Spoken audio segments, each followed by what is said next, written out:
Bonsoir à tous, je vous prie de prendre place.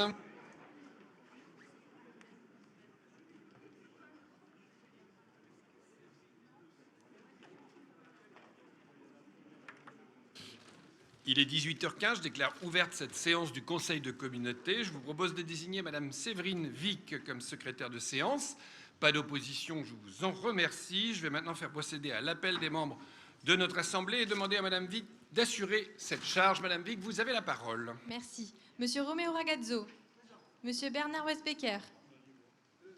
Madame Martine Arlabos. Monsieur Franck Dersin. Monsieur Francis Bassemont. Madame Karima Benarab. Madame Isabelle Kerkhoff. Monsieur Patrice Bergrit. Monsieur David Bayeul. Monsieur Bertrand Ringot. Monsieur Léon Devlois. Monsieur Sonny Clincart. Madame Catherine Verlinde. Monsieur Éric Rommel. Madame Monique Bonin. Monsieur Martial Béillard, Monsieur Jean-Luc Darcourt. Monsieur André Henbert. Monsieur Jean Decolle. Monsieur Claude Charlemagne. Madame Florence Vanille. Monsieur Jean-Luc Goudblout. Madame Fabienne Castel. Monsieur Jean-François Montagne. Monsieur Christian Hutin. Monsieur Damien Carême. Madame Laïla Neidji. Monsieur Jean-Yves Frémont. Monsieur Didier Bikoff. Monsieur Olivier Berthe.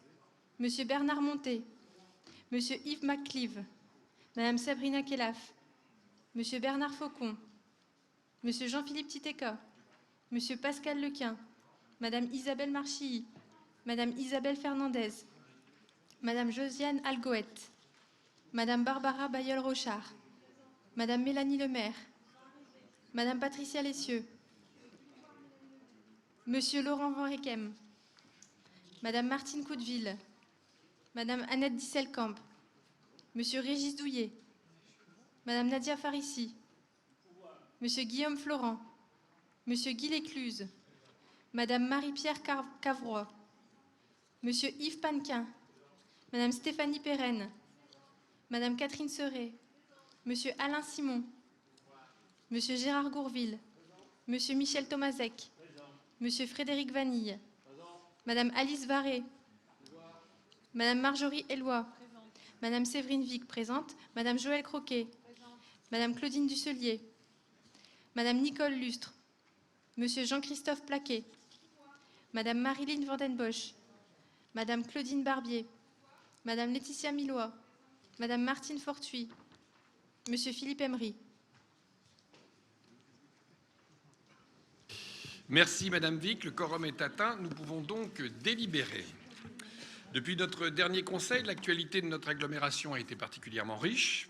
2 dossiers importants ont connu une avancée significative dont nous pouvons nous réjouir.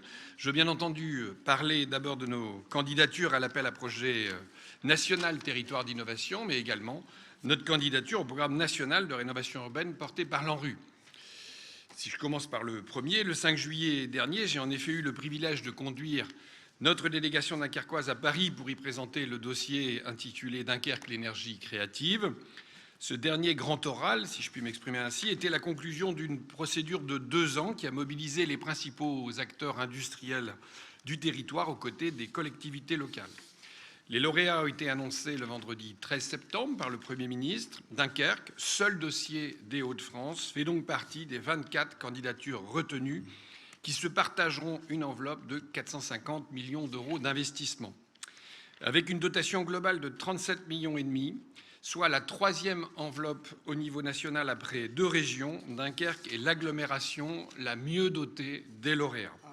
Cette enveloppe permettra de déclencher 288 millions d'euros de projets sur le territoire dans les 5 années à venir. Des projets qui permettront d'allier compétitivité économique, transition énergétique, urgence climatique et respect de l'environnement, notamment l'amélioration de la qualité de l'air. Ce résultat montre une fois de plus notre capacité à faire travailler ensemble des acteurs qui, il y a encore quelques années, ne se connaissaient pas ou peu. En votre nom à tous, je souhaite remercier toutes celles et tous ceux qui ont contribué à ce succès. Le 21 septembre, quelques jours seulement après cette annonce, nous avons reçu de l'Agence nationale pour la rénovation urbaine une seconde excellente nouvelle. Là encore, c'est une candidature d'acteurs locaux fédérés depuis 2016 qui a connu le succès.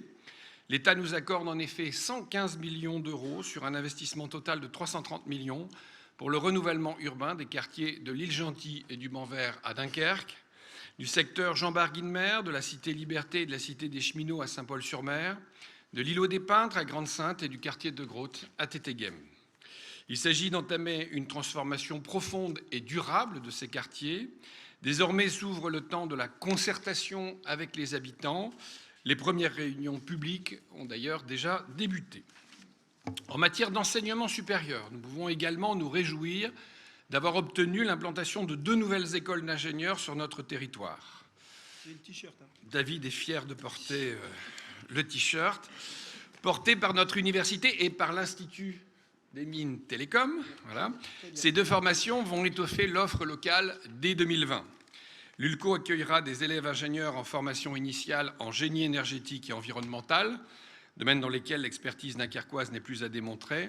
Le projet de formation d'ingénieurs porté par l'Institut des mines Télécom, exclusivement en apprentissage, proposera quant à lui une formation d'ingénieur en génie énergétique qui s'appuiera également sur un partenariat fort avec les grandes entreprises du territoire.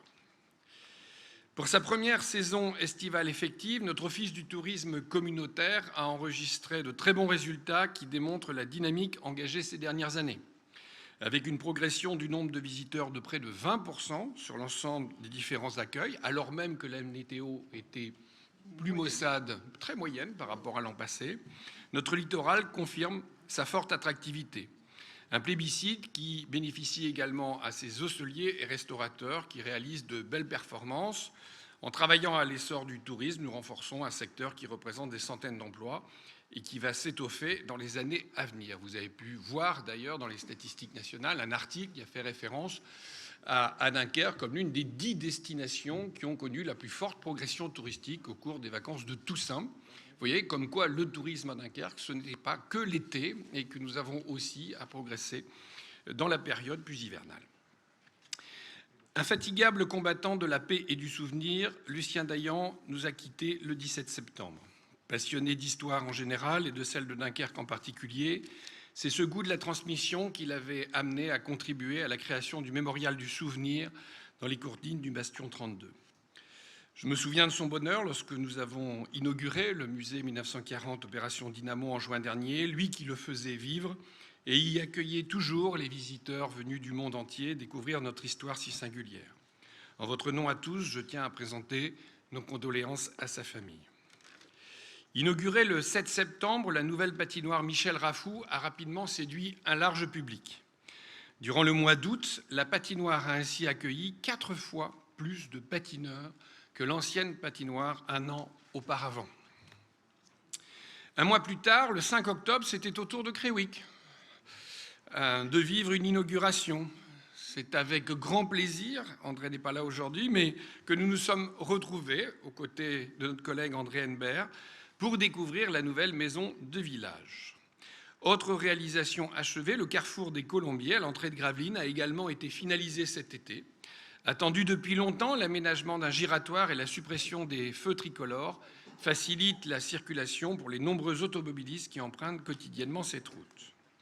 En matière d'action culturelle et éducative, saluons l'action de notre Palais des Sciences et de l'Univers qui a fêté ses 10 ans le 12 octobre.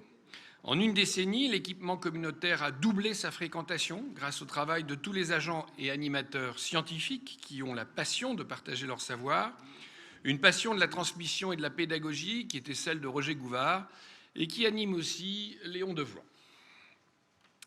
L'actualité culturelle, c'est aussi l'inauguration de la nouvelle exposition Plein Vent de la Halle au Sucre qui a depuis cet été un nouveau directeur en la personne de Yann Capet, également en charge du dossier territoire d'innovation. La veille de l'inauguration, le vendredi 18 octobre, plusieurs équipements culturels du Dunkerquois, dont la Halle au Sucre d'ailleurs, ont reçu la visite du ministre de la Culture. Franck Rister, répondant à l'invitation du député Paul Christophe, a ainsi pris connaissance des dossiers culturels importants pour notre territoire. Il s'est entre autres rendu sur le site de la Ferme Nord à Zuidcote, où il a apporté son soutien au projet de maison du grand site des Dunes de Flandre, dans l'ancienne ferme du Sanatorium. Nous veillerons, bien sûr, tous ensemble à ce que ce soutien du ministre puisse se traduire concrètement dans les meilleurs délais pour que les freins à la réalisation de ce beau projet soient enfin levés. Je vois Florence qui acquiesce. En sport, c'est la Brédunoise Émilie Walline, licenciée au Judo Club Coudekerquois et commerçante au centre-ville de Dunkerque, qui a brillé début octobre. Elle est devenue à Marrakech championne du monde Masters de judo dans la catégorie des moins de 70 kilos. Chez les jeunes, Ninon Martinoche de l'USD Tennis et Baptiste Delpierre de l'OGS Tennis ont été sélectionnés en équipe de France junior de paddle pour disputer les championnats du monde qui se sont déroulés mi-octobre en Espagne. Membre du club de paintball à Gravelines depuis 5 ans, Matt Rommel a décroché la médaille d'argent aux championnats du monde qui se sont déroulés dans la banlieue d'Amsterdam. Je suis certain que Bertrand est très fier. J'imagine, Bertrand, que tu y es allé à Amsterdam. Enfin, Sonny Faressi, s'il vous plaît, vous n'avez pas la parole, monsieur, je suis désolé. Enfin, Sonny Faressi, pensionnaire au club athlétique de Rosendal. Oui, je vais le prendre, mais vous n'avez pas la parole, je suis désolé. Merci. Enfin, Sonny Faressi, pensionnaire au club athlétique de Rosendal et sélectionné en équipe de France U20 pour les championnats d'Europe, a atteint pour la première fois le stade de finaliste et décroche à cette occasion 3 records de France. Bravo donc à tous ces jeunes sportifs qui portent haut les couleurs du Dunkerquois. Ce n'est pas du sport, mais elle porte aussi haut les couleurs du Dunkerquois. Je veux adresser toutes nos félicitations à la Launoise Florentine Sommers, notre Miss Dunkerquois élue Miss Nord-Pas-de-Calais. Je lui souhaite plein de réussite à l'élection de Miss France qui aura lieu le 14 décembre à Marseille. Voilà, je suis certain que Eric est aussi très fier. Il est là-bas, oui, c'est vrai, ça change tout le temps. Ça change tout le temps à chaque démission. S'agissant de l'institution communautaire, je tiens à saluer l'arrivée le 15 octobre de notre nouveau directeur des systèmes d'information mutualisés, M. Xavier Desbonnaires. Bienvenue à lui. Je veux aussi exprimer toutes nos condoléances aux familles de plusieurs agents communautaires qui nous ont quittés au cours de ces derniers mois. M. Stéphane Lehoucq, agent au Plus, M. Joël Rickenbuch, agent de collecte, ainsi que M. Guy Deswart, ancien responsable de la base du Bois des Forts, qui venait juste de prendre sa retraite. Enfin, je tiens à vous informer que j'avais reçu la démission de M. Emery de notre conseil, à la condition qu'il fût remplacé par l'un de ses colistiers. Après consultation de la préfecture, il est apparu que son remplacement ne s'effectuerait pas comme il le souhaitait, comme le souhaiterait. M. Emery a de ce fait renoncé à sa démission et nous le reverrons sans doute au prochain conseil. Je vous propose à présent d'aborder notre ordre du jour qui contient 66 délibérations et un projet de motion, ce qui est juste un petit message à tous les orateurs. Vous avez reçu le procès-verbal de la réunion du Conseil communautaire du 3 juillet dernier. Est-ce qu'il y a des observations? Pas d'observations, je considère donc qu'il est adopté et vous en remercie. Je passe tout de suite la parole à M. Bailleul pour les délibérations numéro 1 à 20. Je vous remercie, Monsieur le Président. Et puis, comme vous l'avez remarqué et comme l'a précisé le Président, j'ai la chance de porter aujourd'hui le t-shirt de l'une des 2 formations d'ingénieurs que nous aurons sur notre territoire. Le Président a reçu le même t-shirt, mais vous comprenez bien qu'il n'a pas pu le porter aujourd'hui pour 2 raisons. L'un, parce qu'il vient des ponts et non pas des mines, et l'autre, parce qu'ils ont envoyé une taille S, tout simplement. Donc, je me suis revêtu de ce t-shirt et je remercie au passage, parce que c'est pour ça que je l'ai fait, toute l'équipe autour de Rieslan, mais aussi autour de ce petit pôle de compétitivité au sein des services communautaires que nous avions mis en œuvre pour décrocher la timbale. On pensait à une timbale, c'est-à-dire un titre certifiant d'école d'ingénieur. On en a eu 2. C'est un vrai trou dans la formation dans le Dunkerquois qui est comblé aujourd'hui. On peut en être très fier. On peut en être très fier pour les étudiants du Dunkerquois qui pourront profiter de ces formations, mais aussi, parce que vous l'avez compris, par exemple, les mines, ça recrute à l'échelle de la France entière à partir de concours. Ça nous amènera également une valeur ajoutée en étudiant sur notre territoire. Ils découvriront notre territoire et on espère bien sûr qu'ils ne le quitteront pas, qu'ils y resteront et qu'ils seront embauchés dans des entreprises locales, d'autant plus que les titres certifiés sont des titres autour du domaine de l'énergie qui devient notre pôle de compétitivité. Une fois dit, je m'engage à tenir un délai assez court, Monsieur le Président, pour mes 20 délibérations. Bonne nouvelle, je vous en remercie. La première, il s'agit justement du pôle d'innovation Énergie. La concession d'aménagement de la société publique SPAD, qui, comme vous le connaissez, m'oblige à vous représenter une nouvelle fois le choix de la procédure et d'approuver la signature d'une convention tripartite entre la communauté urbaine de Dunkerque, la SPAD et la ville de Dunkerque. Mais on a déjà évoqué ce sujet. Vous n'allez pas remettre en cause cette convention puisque le principe général a été approuvé. Vient ensuite un avenant à la convention de partenariat entre la CUD et le Grand Port Maritime. Il s'agit cette fois-ci de préciser l'article 5. L'article 5 de cette convention, on est tous d'accord bien évidemment pour avoir un grand port à côté d'une grande agglomération. On a longtemps débattu mais surtout défini les orientations entre la communauté urbaine et le port. Il faut juste une précision au niveau du 3e paragraphe de l'article 5. Vient ensuite, là c'est plus important puisqu'il s'agit de débloquer 4,72 millions d'euros, là aussi toujours pour le port, afin de permettre la zone de grande industrie. Vous vous doutez bien l'importance que revêt cette zone de grande industrie pour notre territoire et pour l'emploi sur notre territoire, un sujet sur lequel Patrice Vergrit est engagé depuis maintenant 2014. Toujours le port, oui, évidemment, quand on a une convention avec le port, il est de nature à ce que nous ayons des délibérations qui permettent ensuite d'appliquer point par point, action par action, les démarches de la dite convention. Cette fois-ci, quelque chose qui peut paraître anodin, qui est loin de l'être, la question de l'alimentation électrique. On a besoin d'une source d'alimentation électrique supplémentaire, une opération importante, puisque nous serons cofinanceur à hauteur d'environ 20% de l'investissement, 2,5 millions d'euros, mais c'est essentiel pour que demain, la future zone se développe. Je vous propose de m'arrêter là et de faire ces votes, Monsieur le Président, puisqu'ensuite on engage l'atelier linguistique. Non mais ça suffit maintenant. C'est terminé là. C'est pas un spectacle ici, hein, mesdames. Est-ce que c'est possible d'avoir des agents de sécurité aux différents ports?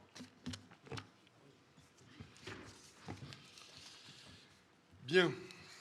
Alors, les quatre premières délibérations, Monsieur le Président. Y a-t-il des interventions sur ces délibérations 1 à 4? Pas d'intervention. Délibération 1. Qui est contre? Qui s'abstient? Tout le monde pour. 2. Qui est contre? Qui s'abstient? Tout le monde pour. 3. Qui est contre? Qui s'abstient? Tout le monde pour. 4. Qui est contre? Qui s'abstient? Tout le monde est pour ces 4 délibérations. Merci, Monsieur le Président. J'enchaîne donc avec les ateliers linguistiques. Une démarche que nous menons sur l'ensemble de l'agglomération. Désormais, les dernières villes qui avaient mis un peu plus de temps pour intégrer le dispositif sont désormais dedans. Partout sur notre territoire, le néerlandais, l'anglais est en apprentissage dans les écoles des communes. Ça peut concerner les maternelles, ça peut concerner les élémentaires, ça peut concerner les deux, comme par exemple sur la ville de Dunkerque. Le choix est laissé au corps enseignant en travaillant avec les municipalités, mais tout le monde s'y est mis. Quand on sait l'importance de maîtriser une langue étrangère, que ce soit l'anglais sur notre territoire, mais encore plus le néerlandais pour notre voisin, les Flandres belges, qui ont un taux de chômage résiduel très très faible, et donc qui recherchent de l'emploi de l'autre côté de la frontière, de notre côté. Vous savez combien ces ateliers linguistiques sont une vraie réussite depuis tant d'années. Je vous propose évidemment de renouveler et d'approuver l'affectation de l'enveloppe pour continuer de mener à bien ce projet. Toujours en parlant d'enveloppe, mais cette fois-ci ça n'a plus rien à voir, nous reprenons nos aides aux entreprises, nos aides économiques. Elles s'étaient stoppées pendant un petit moment lié au fait que la région avait désormais la compétence économie, mais vous l'avez compris, elle continue, cette compétence, d'être exercée par les agglomérations dans une convention que nous avons signée il y a quelques conseils de communauté. J'ai donc ici 3 aides économiques pour des entreprises du territoire et derrière, bien évidemment, de la création d'emplois. Il s'agit, on les avait déjà rencontrés, on avait déjà délibéré de l'entreprise SoBoost, qui demande un avenant à sa convention. Ça ne remet en rien en cause le projet. Vient ensuite, on les connaît bien, on les apprécie beaucoup, la nouvelle rizerie du Nord. Alors là, je vous invite tous à aller visiter cet endroit, quelque chose d'incroyable. Moi, je suis resté un quart d'heure ébahi devant une machine qui permet de, mais si, incroyable, de disséquer les graineries. Tu as le silo qui s'ouvre, un nombre incalculable de graineries qui tombent, sauf pour un ingénieur des ponts qui, lui, vous dit tout de suite le chiffre. Moi, incapable. Et là, quand tu as un grain de riz soufflé qui n'est pas de la bonne taille, tac, un petit appareil, le grain de riz finit ailleurs. Mais il n'est pas perdu. Il n'est pas perdu, il part dans l'alimentation animale. Et on ne perd rien, on recycle tout. Ça, c'est la rizerie du Nord. Et je vous propose évidemment d'étaler de signer plutôt une convention pour l'étalement de leur aide et son remboursement. Ça ne remet pas non plus en cause. Puis une avance du fonds FSE. Alors ça, c'est toujours un sujet lourd pour les associations qui en dépendent. On en a plusieurs sur notre territoire du Dunkerquois. Les associations comme Adulis Flandre bénéficient de multiples sources de financement. Mais certaines sources de financement sont plus difficiles à obtenir que d'autres dans des délais impartis. Donc là, la communauté urbaine se propose, parce que les fonds ne sont pas pour cette année, ils le seront, ils sont affectés, mais ils seront livrés plus tard, eh bien, de suppléer pour permettre à Adulis de fonctionner comme il se doit. Je vous propose, Monsieur le Président, de voter ces délibérations, puisqu'ensuite, il ne s'agit plus que de rapports de concession. Très bien. Y a-t-il des interventions sur ces délibérations 5 à 8 ? Pas d'intervention sur la délibération numéro 5. D'ailleurs, je crois maintenant qu'on a dépassé le millier d'élèves concernés maintenant par le dispositif des ateliers linguistiques. Ce serait intéressant d'ailleurs de voir l'évolution, et ce malgré l'évolution de la réforme des rythmes scolaires, une perte des après-midi libérés. On a dépassé le millier de jeunes de l'agglomération maintenant qui bénéficient de ces Je ateliers vous donne le linguistiques. graphique pour la prochaine séance, Monsieur le Président. Alors, délibération 5, qui est contre, qui s'abstient, tout le monde pour. 6, contre, abstention, tout le monde pour. Alors, la rizerie du Nord, j'ai bien compris que pour Noël, vous souhaitiez un trieur de riz, M. Bailleul. C'est beau. Mais c'est aussi une très très belle entreprise. Une très belle entreprise. Délibération 7, qui est contre, qui s'abstient. 8, contre, abstention, tout le monde est pour. Nous arrivons à la 9. Eh bien, la 9, suppression de la zone d'aménagement concerté, ce qu'on appelle les ZAC, de la Licorne. Évidemment, le projet a été achevé. Donc, à partir de ce moment-là, une ZAC qui a été créée en 1980, vous imaginez hein, le temps de réalisation, alors certains projets vont plus vite, heureusement, hein, mais le temps de réalisation dans le domaine de l'urbanisme. Une fois le projet achevé, il nous faut évidemment décider de supprimer cette ZAC. Je suis convaincu évidemment que tout le monde sera d'accord. Vient ensuite, c'est là que ça va nous prendre un petit peu de temps, puisque le président de la communauté urbaine m'a demandé de lire l'intégralité du rapport écrit et financier de la société publique locale d'aménagement. Et ensuite, je dois vous lire complètement le rapport de la SEM, c'est-à-dire notre société d'économie mixte. À moins, c'est vous qui décidez, que vous me fassiez confiance et que vous vous dites que les services de la communauté urbaine, le vice-président en charge de ces questions a lu attentivement ces rapports et vous confirme qu'on peut, sans problème, les approuver. Mais chaque conseiller communautaire a lu... Tout le monde l'a reçu. Président, je me dois d'être honnête. Éric Rommel m'a dit qu'il n'avait pas lu la page 42. Éric Rommel me l'a dit. Bon, vous me faites confiance, c'est bon pour tout le monde, je vous remercie.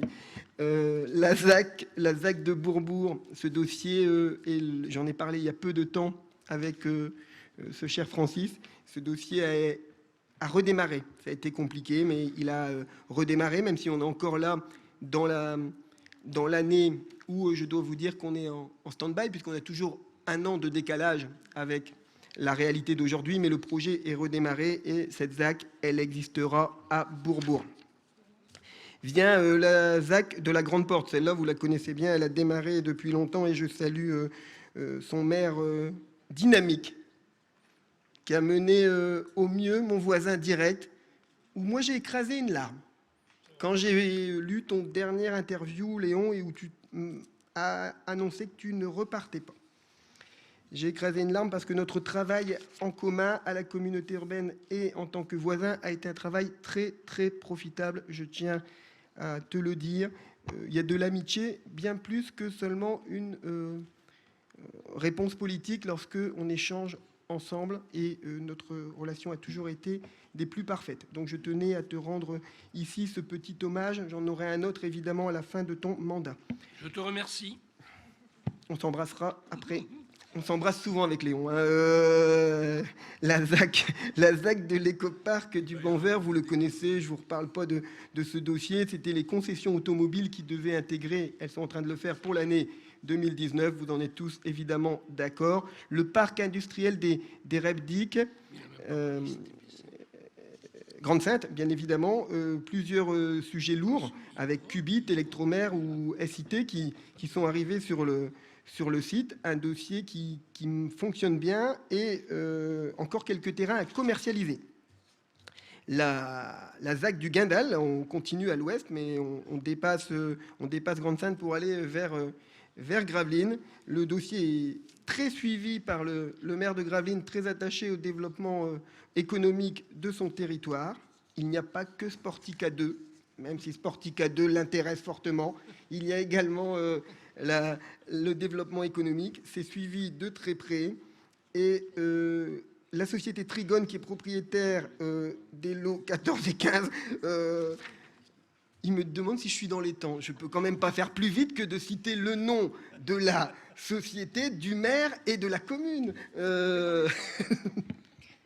Vient ensuite la ZAC des bassins. Ici, on est sur la ville de Dunkerque. Ai-je besoin de vous dire le nombre de projets menés en urbanisme sur ce mandat dans la ville de Dunkerque? Moi, quand je traverse la commune, je vois des projets partout et souvent des projets de très très grande qualité qui mixent toujours le vivre ensemble et bien sûr les possibilités en termes de logement, d'infrastructures ou d'équipement. Cette ZAC des bassins continuera évidemment pour l'année 2019-2020. Le pôle théâtre, cœur d'agglomération, je vous en avais déjà parlé, des commentaires avaient été apportés lors des précédents conseils, mais la communauté urbaine reste bien évidemment à côté de la ville de Dunkerque pour mener à bien ce projet. L'îlot Nicodème, qui bouge, un projet qui bouge bien évidemment. L'îlot Nicodème, projet qui est plus récent, mais qui a un intérêt évident au regard de son positionnement géographique et qui permettra de voir en 2019 l'acquisition auprès de l'EPF, puis en 2020 la deuxième phase, je pense, de démolition. Et là, évidemment, quand on démolit, c'est toujours plus simple, on se rend compte que les choses avancent. Vient ensuite la dernière des concessions que j'ai à vous présenter, c'est-à-dire la suite de l'aménagement de l'écoquartier du Baroque, sur lequel nous avions rencontré quelques difficultés. J'avais pu vous parler des questions de zones humides, et de stations d'épuration naturelle, mais depuis tout ça a été surmonté et le projet continue d'avancer. Et nous aurons donc un montant de participation relativement important pour l'année 2019 et 2020, car le projet, après cette phase de blocage, est complètement reparti. Voilà, Monsieur le Président, je vous remercie.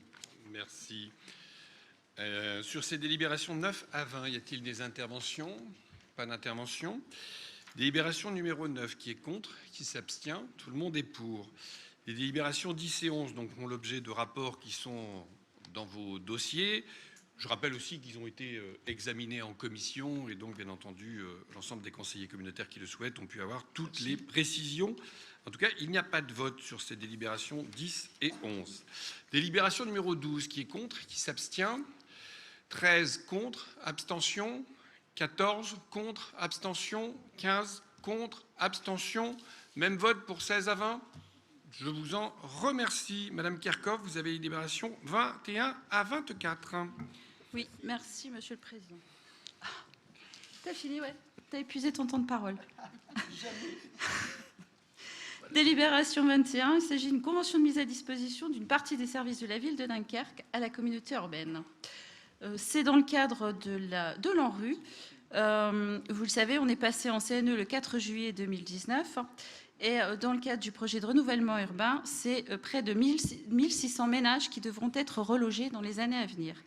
Du coup, il a été mis en place une stratégie de relogement avec la création d'une équipe intercommunale dédiée au relogement pour accompagner ces ménages, bien évidemment.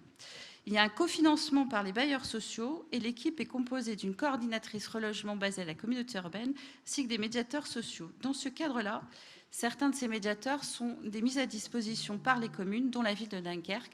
Pour la ville de Dunkerque, c'est 2 équivalents temps plein. Il vous est donc proposé d'approuver la convention de mise à disposition qui, je le précise, a été validée par le comité technique. La seconde délibération concerne également l'ANRU et une convention d'accompagnement par l'EPARECA.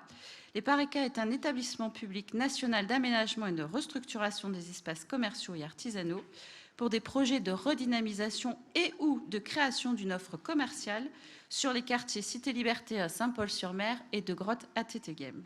Il s'agit de la mise en œuvre d'un programme d'études dont le coût est estimé pour Saint-Paul-sur-Mer à 10 650 € et pour le quartier de Tétéghem à 9 650 €. Je vous précise qu'il y a un cofinancement EPARECA, communauté urbaine et caisse des dépôts sur ce programme d'études. Il vous est donc proposé l'approbation de la convention de partenariat avec l'EPARECA pour la mise en œuvre de ces opérations de redynamisation.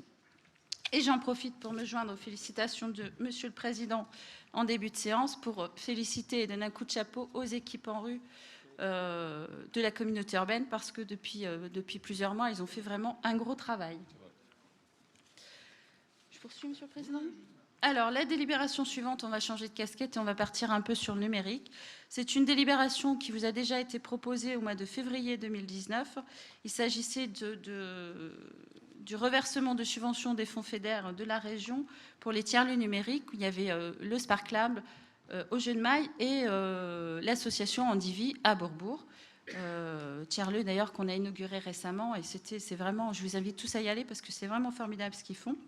Et donc dans le cadre de cette subvention, il avait été estimé donc les dépenses de matériel et d'équipement à 11 306 €. Or les factures sont d'un montant de 12 842,78 €.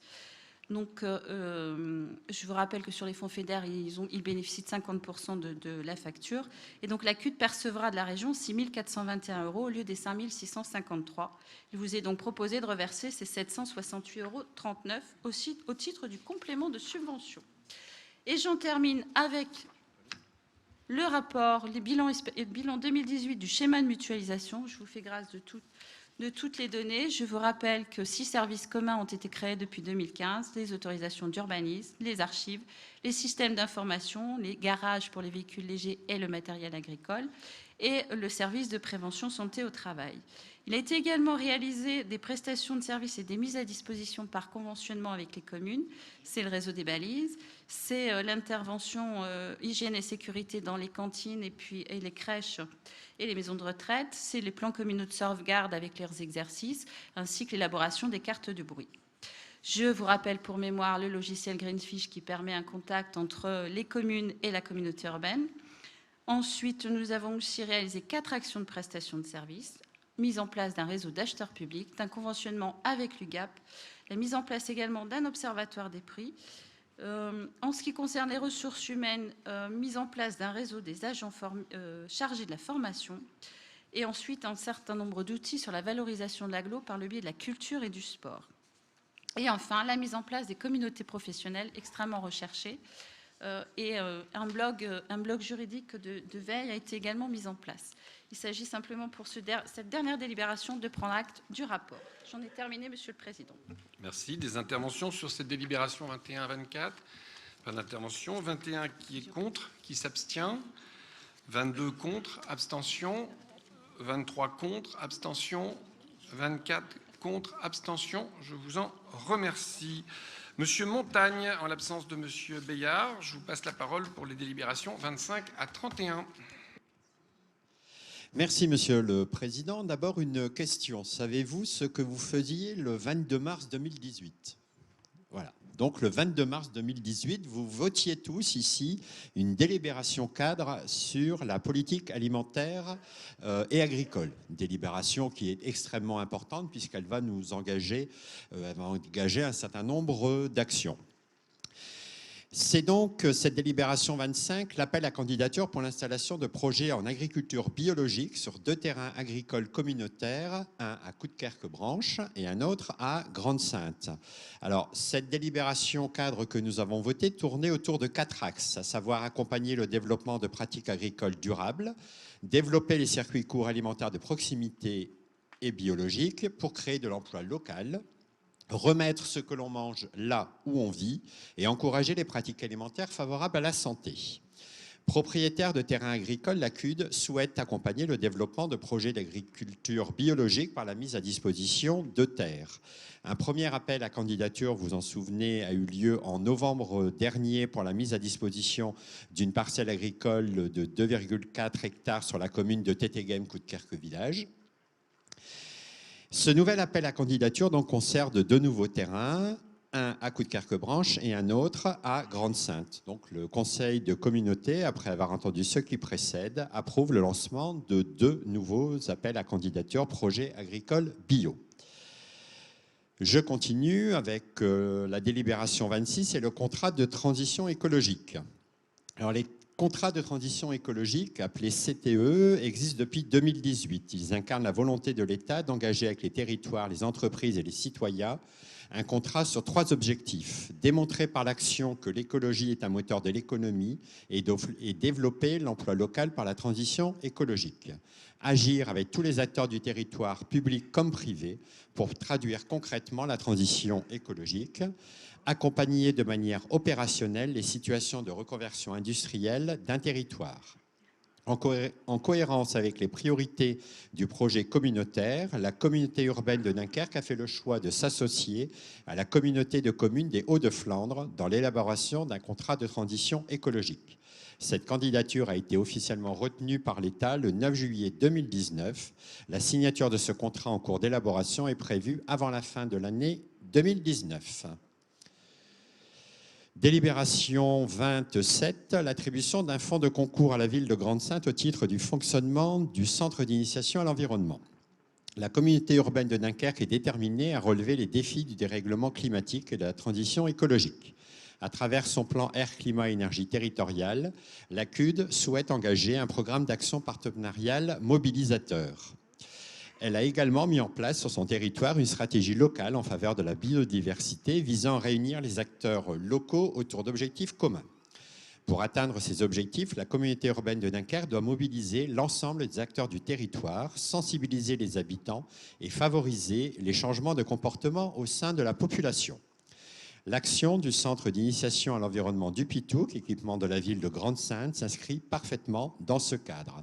C'est dans ces conditions que la commune de Grande-Synthe a, par délibération en date du 26 février 2019, sollicité de la part de la communauté urbaine de Dunkerque l'octroi d'un fonds de concours au titre du fonctionnement du centre d'initiation à l'environnement du Pitouk.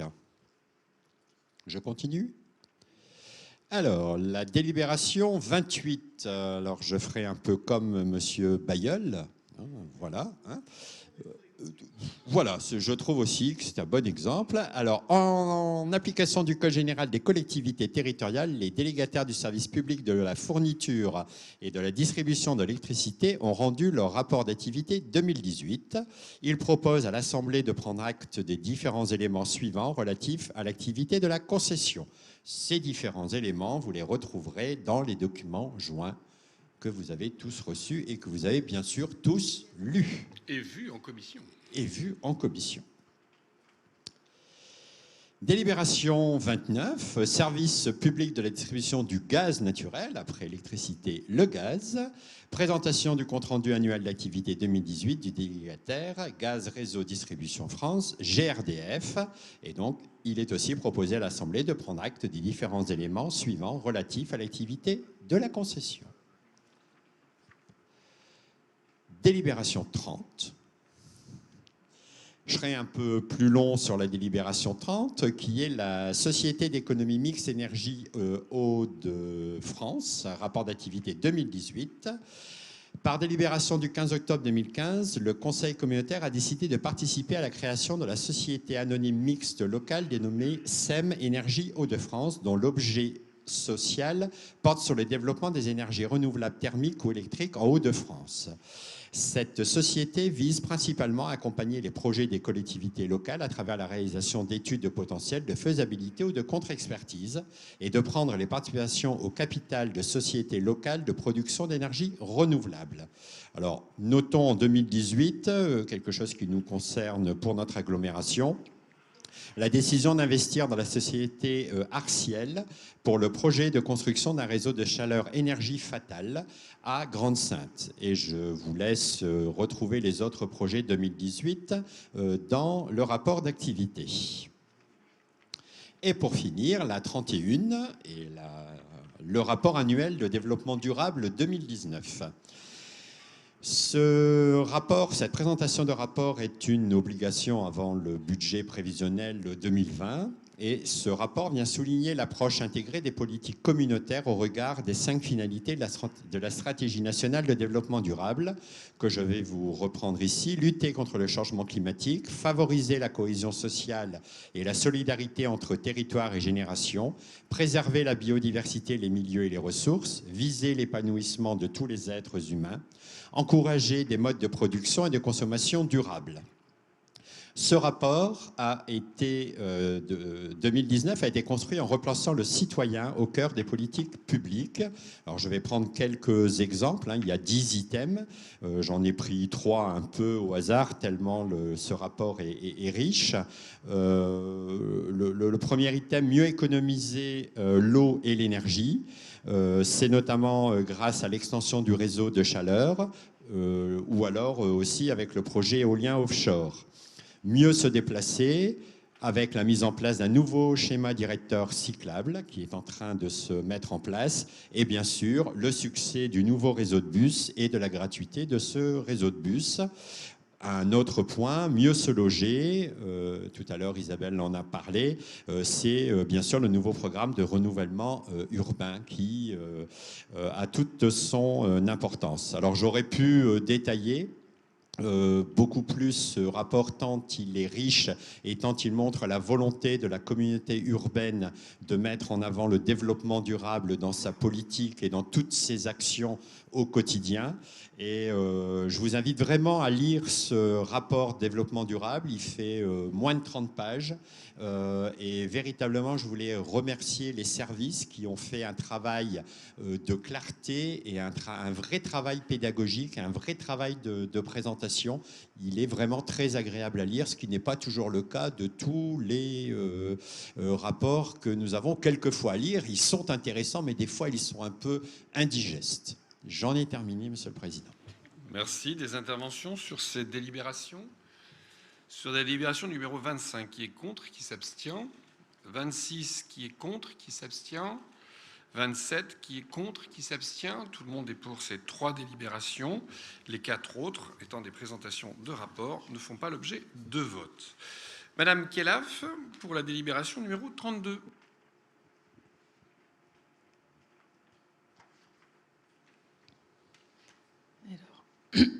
Bonsoir, merci le président. Merci Monsieur le Président. Alors je vais commencer à remercier la Direction Générale des Services, Madame Watteblé, Madame Schutt et Madame Borens pour l'élaboration de ce rapport sur l'égalité femmes-hommes. Et vous remercier Monsieur le Président d'avoir dès votre nomination avoir mis la parité dans cette instance. Madame Isabelle a parlé 6 minutes depuis 1 heure, on est là. Voilà, je me suis dit de calculer aujourd'hui le temps de parole des femmes, sachant qu'on parle 2 fois moins. Donc Sabrina, tu veux égaliser. Ouais. Donc, on m'a dit, Sabrina veut égaliser. Monsieur Ferré, hier, lors de la commission, m'a dit que je devais être rapide. Alors que je n'ai jamais le temps de parole, donc je vais prendre mon temps ce soir. Oui, mais attends, je note qu'après, les femmes parlent beaucoup plus que les hommes. Oui, mais je parle dans les instances. Non, ça, c'est des idées reçues. À partir d'aujourd'hui, en France, à 16h47, les femmes commencent à travailler bénévolement jusqu'à la fin de l'année du fait de ces inégalités salariales. 16% des maires de France sont des femmes et 75% des budgets dédiés aux loisirs bénéficient aux hommes. Voilà. Bon, parlons du rapport. Ce rapport sur l'égalité homme-femme fait état, au travers des données statistiques, de la situation en matière d'égalité professionnelle à la CUD. Il est obligatoire depuis la loi du 4 août 2014 en faveur de l'égalité femmes-hommes et est renforcé par la circulaire du 3 avril 2017 relative à la mise en œuvre des politiques d'égalité, de lutte contre les discriminations et de promotion de l'égalité, de la diversité et de la lutte contre les discriminations. On n'a pas mis le PowerPoint? Non. Il n'y a pas de PowerPoint? Non. Non. Bon, ben, vous ne verrez pas le super logo qui a été fait par le service de la communication. Vous l'avez vu. Oui, mais. Vous l'avez vu, mais il y a aussi des personnes au fond qui sont là et qui auraient aimé peut-être le voir. Je remercie du coup le service communication pour ce beau logo. Comment ?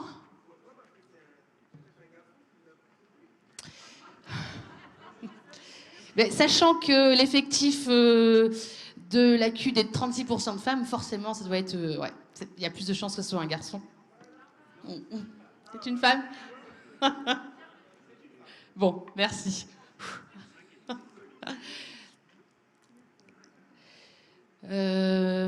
Voilà. J'en termine là, Monsieur le Président. Merci. Y a-t-il des interventions sur cette délibération numéro 32? Pas d'intervention. Est-ce que tout le monde est pour? C'est-à-dire, est-ce que quelqu'un est contre? Est-ce que quelqu'un s'abstient? Personne n'est contre, personne ne s'abstient. Tout le monde approuve. Merci, Madame Khelaf. Nous allons passer à Monsieur Rommel, le débat d'orientation budgétaire. Éric, je te passe la parole. Merci, Monsieur le Président. Donc, normalement, moi, j'ai le droit à un diaporama. C'est une femme qui l'a préparé. Donc, je suis désolé pour Sabrina. Moi, j'ai le droit à un diaporama. Qu'est-ce que tu veux ? Voilà. Donc, je vais vous présenter le rapport d'orientation budgétaire pour 2020. Donc, on va commencer par les recettes, avec un état des lieux et les recettes. Donc, de ce qui a été réalisé en 2018 et ce qui est prévu en 2019. Il faudra appuyer vite, hein.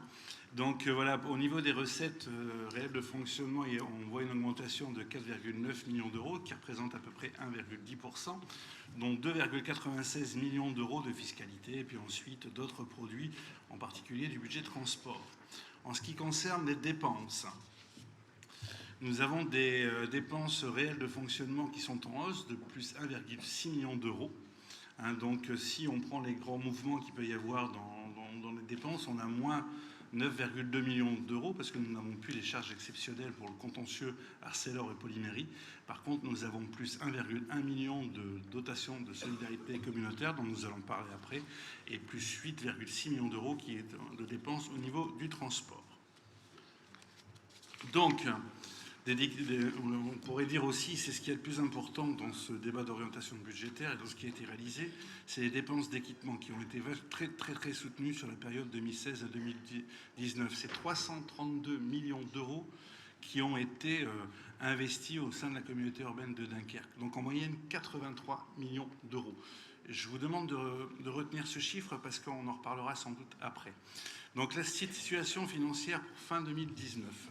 Donc c'est une estimation parce que l'année n'est pas terminée, mais en gros on y est à peu près. Donc on a une situation qui on va dire entre guillemets, dégrade légèrement, mais une dégradation qui a été voulue parce que justement nous avons soutenu le programme d'investissement avec une épargne brute qui se rapproche du seuil de 10%. Donc avec un niveau de réalisation de plus en plus important des projets d'investissement. Donc nous avons une augmentation de l'encours de dette et une augmentation aussi de la capacité de désendettement qui passe à 8 ans. Donc c'était prévu en fonction de notre programme d'investissement, mais je tenais à le souligner un tout petit peu. En ce qui concerne les perspectives 2020-2023, si on voit les recettes qui sont attendues pour cette période-là, donc normalement, elles devraient être stables. Donc vous avez un petit tableau qui vous rappelle que 41% des recettes fiscales sont dynamiques, c'est-à-dire c'est tout ce qui est entreprise et ce qui se passe sur le territoire, alors que 59% sont sous forme de dotation. Et donc vous voyez que les recettes restent stables. Ensuite, Au niveau de la dotation globale, elle est toujours en baisse. Donc elle s'est atténuée, la baisse, mais voilà, on prévoit qu'on perdra encore un tout petit peu en dotation globale de fonctionnement pour 2020. Nous avons un fonds de péréquation qui, lui, est stabilisé, donc toujours à périmètre constant. Vous avez, parce que la CUD a pris la partie ville pour le CIF, pour améliorer le CIF. Donc vous avez l'évolution du fonds de péréquation que la CUD a dû reverser, et les villes aussi, aux intercommunalités, aux villes soi-disant moins chères. Donc 7 446 000 pour la CUD et 5 339 000 pour l'ensemble des villes. Ça fait que la CUD a participé à hauteur de 12 785 715 au niveau du SPIC. Donc si on prend le tableau récapitulatif, allez-y. Voilà, donc une fiscalité stable, un FPIC stable, une DGF en baisse. Donc ce qui fait qu'on a à peu près un budget et des recettes qui seront identiques. On perd 1 million d'euros, à peu près 600 000 euros exactement, donc 0,69%. Donc dans ce débat d'orientation budgétaire, nous avons pris l'habitude aussi de voir les orientations que nous avions en matière de taux et de tarifs pour 2020. Ça va aller très vite. Taux des ménages et entreprises, pas de levier sur la TH, de toute façon ça va disparaître. Pas de taxe foncière, on n'a pas envisagé à ce jour. C'est une taxe foncière sur les propriétés non bâties, pas d'augmentation. La cotisation foncière des entreprises, vous avez le taux actuel, vous avez le taux possible, mais nous, on n'y touchera pas pour 2020. La position forfaitaire sur les entreprises, l'IFER, pas de marge de manœuvre. Pareil pour la cotisation sur les valeurs ajoutées. La taxe sur les surfaces commerciales, là aussi, vous voyez l'augmentation possible, mais nous avons décidé de ne pas faire de hausse en 2020. Le taux de versement transport qui est de même 1,55% depuis janvier 2011. La taxe des ordures ménagères que nous n'augmenterons pas non plus, et la redevance d'assainissement qui a légèrement évolué, mais c'est parce qu'il y a un effet de vase communicant, donc c'est plus 2 millions d'un côté, moins 2 millions de l'autre, mais qui ne bougera pas non plus. Les dépenses qui sont attendues à partir de 2020. Alors, donc, au niveau du reversement aux communes, donc l'attribution de compensation l'AC est figée, hein, vous le savez, depuis très longtemps, sauf transfert de charges, mais on en parlera une autre fois, alors que la dotation de solidarité communautaire se monte à 50 millions aujourd'hui. Et elle sera abondée en 2020 de 500 000 euros. Au niveau du cadrage budgétaire que nous avons prévu pour 2020 et qui continuera sur 2020 à 2023, c'est que il faut essayer de garder nos ratios, c'est-à-dire un endettement maxi à 8 ans et une épargne mini brute à 10%. Donc pour y arriver, les charges à caractère général, donc tout ce qui est subventions, etc., nous devons faire des efforts d'économie pour 2020 et les années suivantes, soit moins 1% pour le budget principal, en restant à 0% pour les budgets annexes. Au niveau des subventions, pas d'augmentation pour 2020. Au niveau du personnel, donc là on continuera l'effort d'économie pour 2020 et les années suivantes. Donc en ce moment on a une moyenne de moins 0,75% par an. Au niveau des frais financiers, par contre, eux vont monter, donc parce qu'après les différentes baisses suite au taux très bas, là avec tout l'investissement qui a eu lieu, le recours à l'emprunt, forcément on va augmenter un peu les frais financiers. Et donc au niveau des investissements pour 2020, mais même si on en reparlera plus précisément au niveau du budget primitif, donc c'est 70 millions d'euros annuels qui sont prévus pour la période 2020-2023, dont 2,9 millions d'euros pour le fonds de concours aux communes. D'ailleurs, à ce sujet-là, nous sommes pratiquement, en cette fin de mandat, à la consommation totale des fonds de concours qui ont été versés aux communes. Pour les villes de plus de 5000 habitants, on est à 98% de consommation. Et pour les villes de moins de 5000 habitants, on est à 93% de la consommation de ces fonds de concours. Mais d'ici quelques temps, tout sera fait. Donc si on reste sur ces 70 millions d'euros par an en investissement, il y a les investissements récurrents, tout ce qui est projets communautaires, la voirie, le ramassage des déchets. Et pour tout ce qui est nouveaux projets, ça sera 17 millions par an. Voilà ce que je pourrais dire sur les orientations budgétaires, si vous les acceptez comme cela. Je continue ? Oui. Donc maintenant, nous allons parler de la dotation de solidarité communautaire. Donc vous savez, hein, depuis 2016, on a décidé de stabiliser la partie classique et puis ancienne pour avantager la partie solidaire. Donc aujourd'hui, la dotation de solidarité, excusez-moi, je ne m'y retrouve plus dans mes papiers. Donc la dotation de solidarité représente 42,52% de la DSC totale par rapport à 2016 où elle était de 33%. Je rappelle qu'il existe toujours donc des dotations exceptionnelles pour les communes en difficulté pour un montant de 100 000 € et une dotation exceptionnelle pour les communes soumises à des aléas pour un montant maximum de 400 000 €. Vous avez le tableau qui récapitule toutes les DSC qui sont versées. D'ailleurs, vous le verrez, pour Gravelines, Grande-Synthe et Lonne-Plage, depuis quelques années, ont décidé de décréter leur dotation de solidarité pour la reverser aux villes qui en avaient plus besoin. La délibération 23, attribution de compensation, je vais la retirer de l'ordre du jour, Monsieur le Président, parce que si vous la lisez bien, il n'y a pas de tableau qui est fourni, donc il y a encore quelques petits détails à régler. On en parlera au prochain Conseil communautaire. Ensuite, vous avez 3 fonds de concours pour 13 projets à Brédune. Donc je vous les liste pas tout, hein, mais c'est pour un montant total de 579 241 € sur une enveloppe de fonds qui était de 700 000 €. Et je crois que la ville de Brédune aura réalisé ses 100% de fonds. Ensuite, on a un fonds de concours pour un projet à Capelle à hauteur de 773 000 € sur une enveloppe de un peu plus de 1 million d'euros. Et là aussi, je crois qu'à Capelle, le fonds est terminé. Et ensuite, on a 2 projets. Il te reste encore de l'argent, Léon ? Oui. D'accord, plus grand-chose après ce qu'on m'a dit. Bien sûr. Voilà, donc, et pour le fonds de concours, 2 fonds de concours pour la commune de Grand-Fort-Philippe, hein, donc la réhabilitation des toitures d'une école et travaux d'éclairage public, pour un montant de 79 000 € sur un fonds de 710 000 €. Là aussi, la Grand-Fort est pratiquement arrivé au terme de ce fonds de concours. Ensuite, nous avons les attributions complémentaires de subventions. Ça, vous les avez en fond. Elles ont été délibérées dans les différentes commissions. Ensuite, nous en avions parlé il y a quelque temps, c'est la garantie d'emprunt pour l'association Sporting d'Anguerquois pour leurs locaux. Donc on l'avait validé ici. Là, la seule chose qui change, c'est que l'association peut bénéficier d'une offre de prêt plus performante au Crédit Agricole de France avec un taux fixe de 1,45% au lieu de 1,95%. Donc la garantie reste la même, mais on a simplement changé le taux.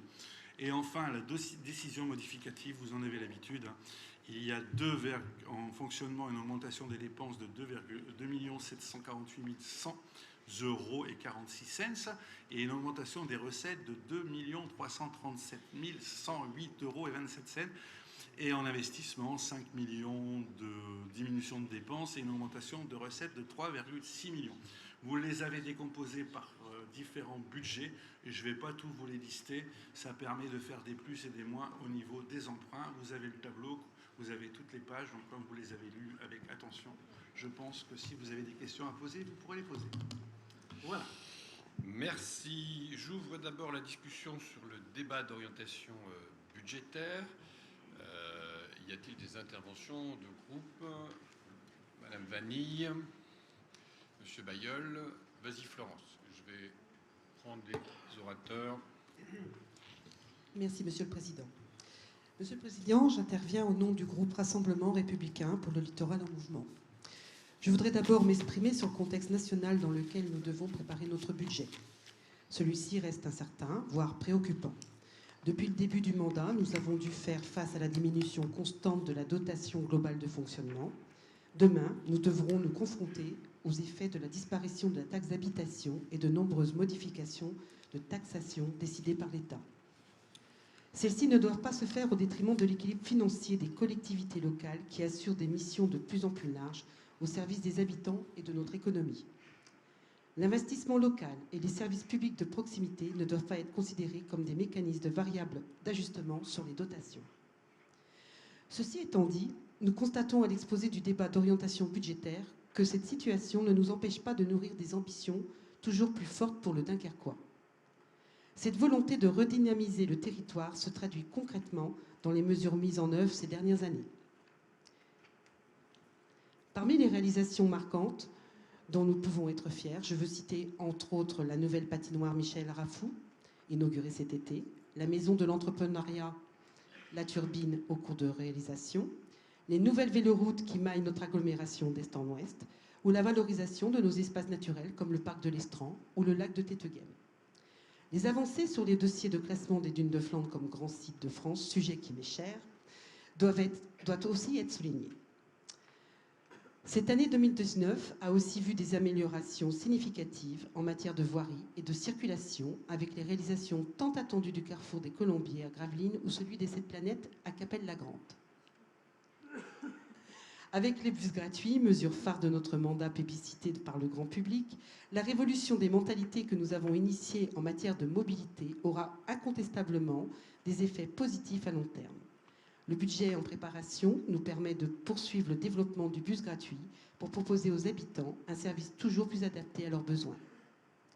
C'est le sérieux de la démarche d'optimisation de notre gestion qui nous permet de répondre aux attentes de l'État en matière de maîtrise budgétaire, tout en répondant à l'exigence de solidarité locale et en maintenant un niveau d'investissement nécessaire au développement du Dunkerquois, à notre économie locale et au cadre de vie dans les communes. Nous avons également su travailler collectivement en mobilisant tous les acteurs du territoire pour aller chercher des financements importants au plus haut niveau. La labellisation territoire d'innovation ou le budget alloué dans le cadre du renouvellement urbain vont nous permettre de changer le quotidien de beaucoup de nos concitoyens dans les années à venir. Conformément à l'engagement pris, la mise en œuvre de cette politique ambitieuse s'est faite et continuera à se faire sans alourdir les taux de la fiscalité, voire même en mettant en place des baisses ciblées comme celle des primo-accédants par exemple. L'enjeu pour nous, dans l'élaboration du budget, est donc de faire les choix de gestion qui nous permettront de continuer à offrir aux habitants et aux entreprises du Dunkerquois un service public de qualité, tout en maintenant un niveau de dépenses, de fonctionnement conforme aux objectifs fixés par l'État, notamment dans le cadre de la contractualisation. C'est pourquoi nous pouvons faire état de notre pleine confiance en notre collectivité pour porter un budget 2020 qui saura répondre aux enjeux de notre territoire. Voilà ce que je voulais dire ce soir, Monsieur le Président. Merci, Madame Vanny. Monsieur Bailleul. Oui, merci, Monsieur le Président. Dernier débat d'orientation budgétaire de ce mandat. Ne nous mentons pas.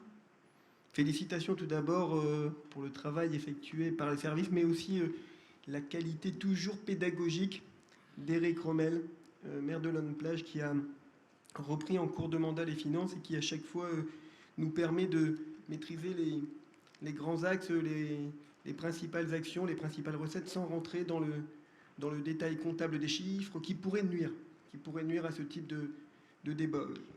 Éric, tu l'as fait sur une partie du mandat, je tiens à t'en remercier puisque nous faisons partie du même groupe. Je ne vais pas reprendre l'ensemble des réalisations, des engagements tenus durant le mandat, mais quand même, vous dire que si ça a réussi à fonctionner aussi bien, c'est en grande partie parce que nous avons réussi dès le début du mandat, bien au-delà du budget communautaire, qui est bien sûr la traduction chiffrée de nos engagements pour le territoire, de nos engagements pour la population. Quand j'ai la chance au développement économique d'avoir des budget important pour mener une politique pour l'emploi qui aujourd'hui donne ses résultats et sur laquelle Patrice Vergrit s'est mobilisé dès le début avec les états généraux de l'emploi. Bien sûr que ça passe par le budget, mais ça passe avant tout par une philosophie de travail qui a été mise en place. Et cette philosophie, elle est assez simple.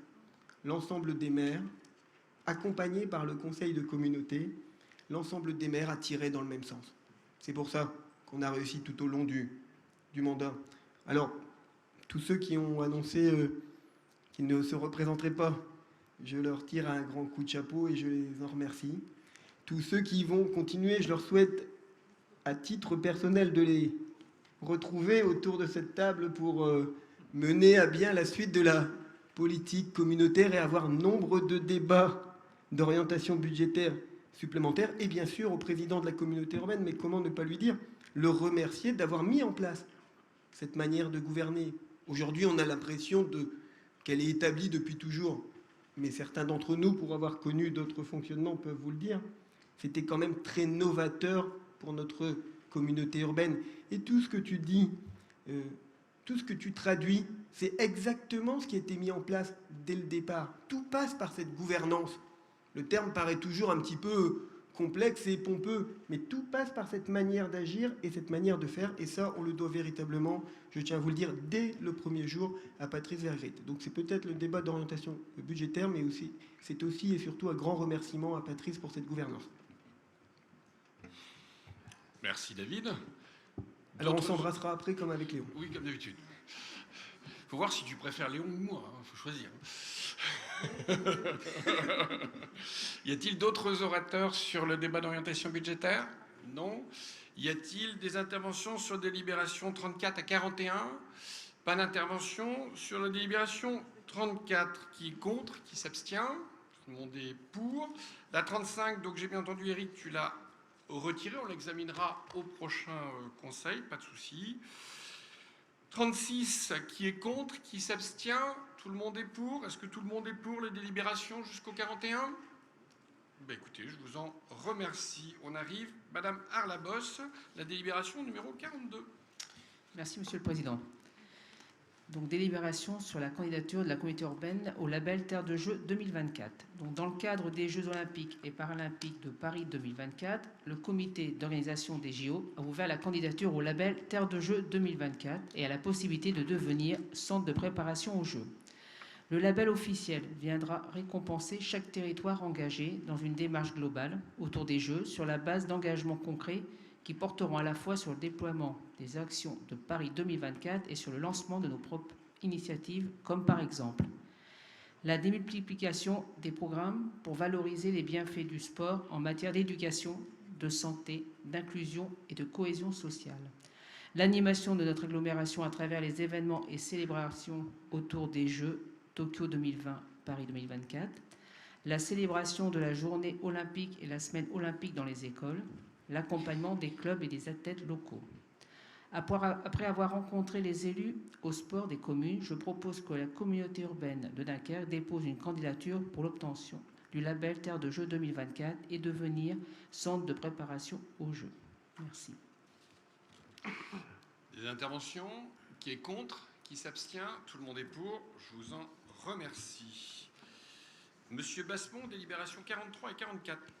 Oui, Monsieur le Président, la première concerne la compagnie La Licorne. La compagnie de théâtre La Licorne développe un projet singulier associant théâtre et création plastique en se donnant pour objectif de créer des spectacles faisant appel au masque, à la marionnette contemporaine et au théâtre d'objets.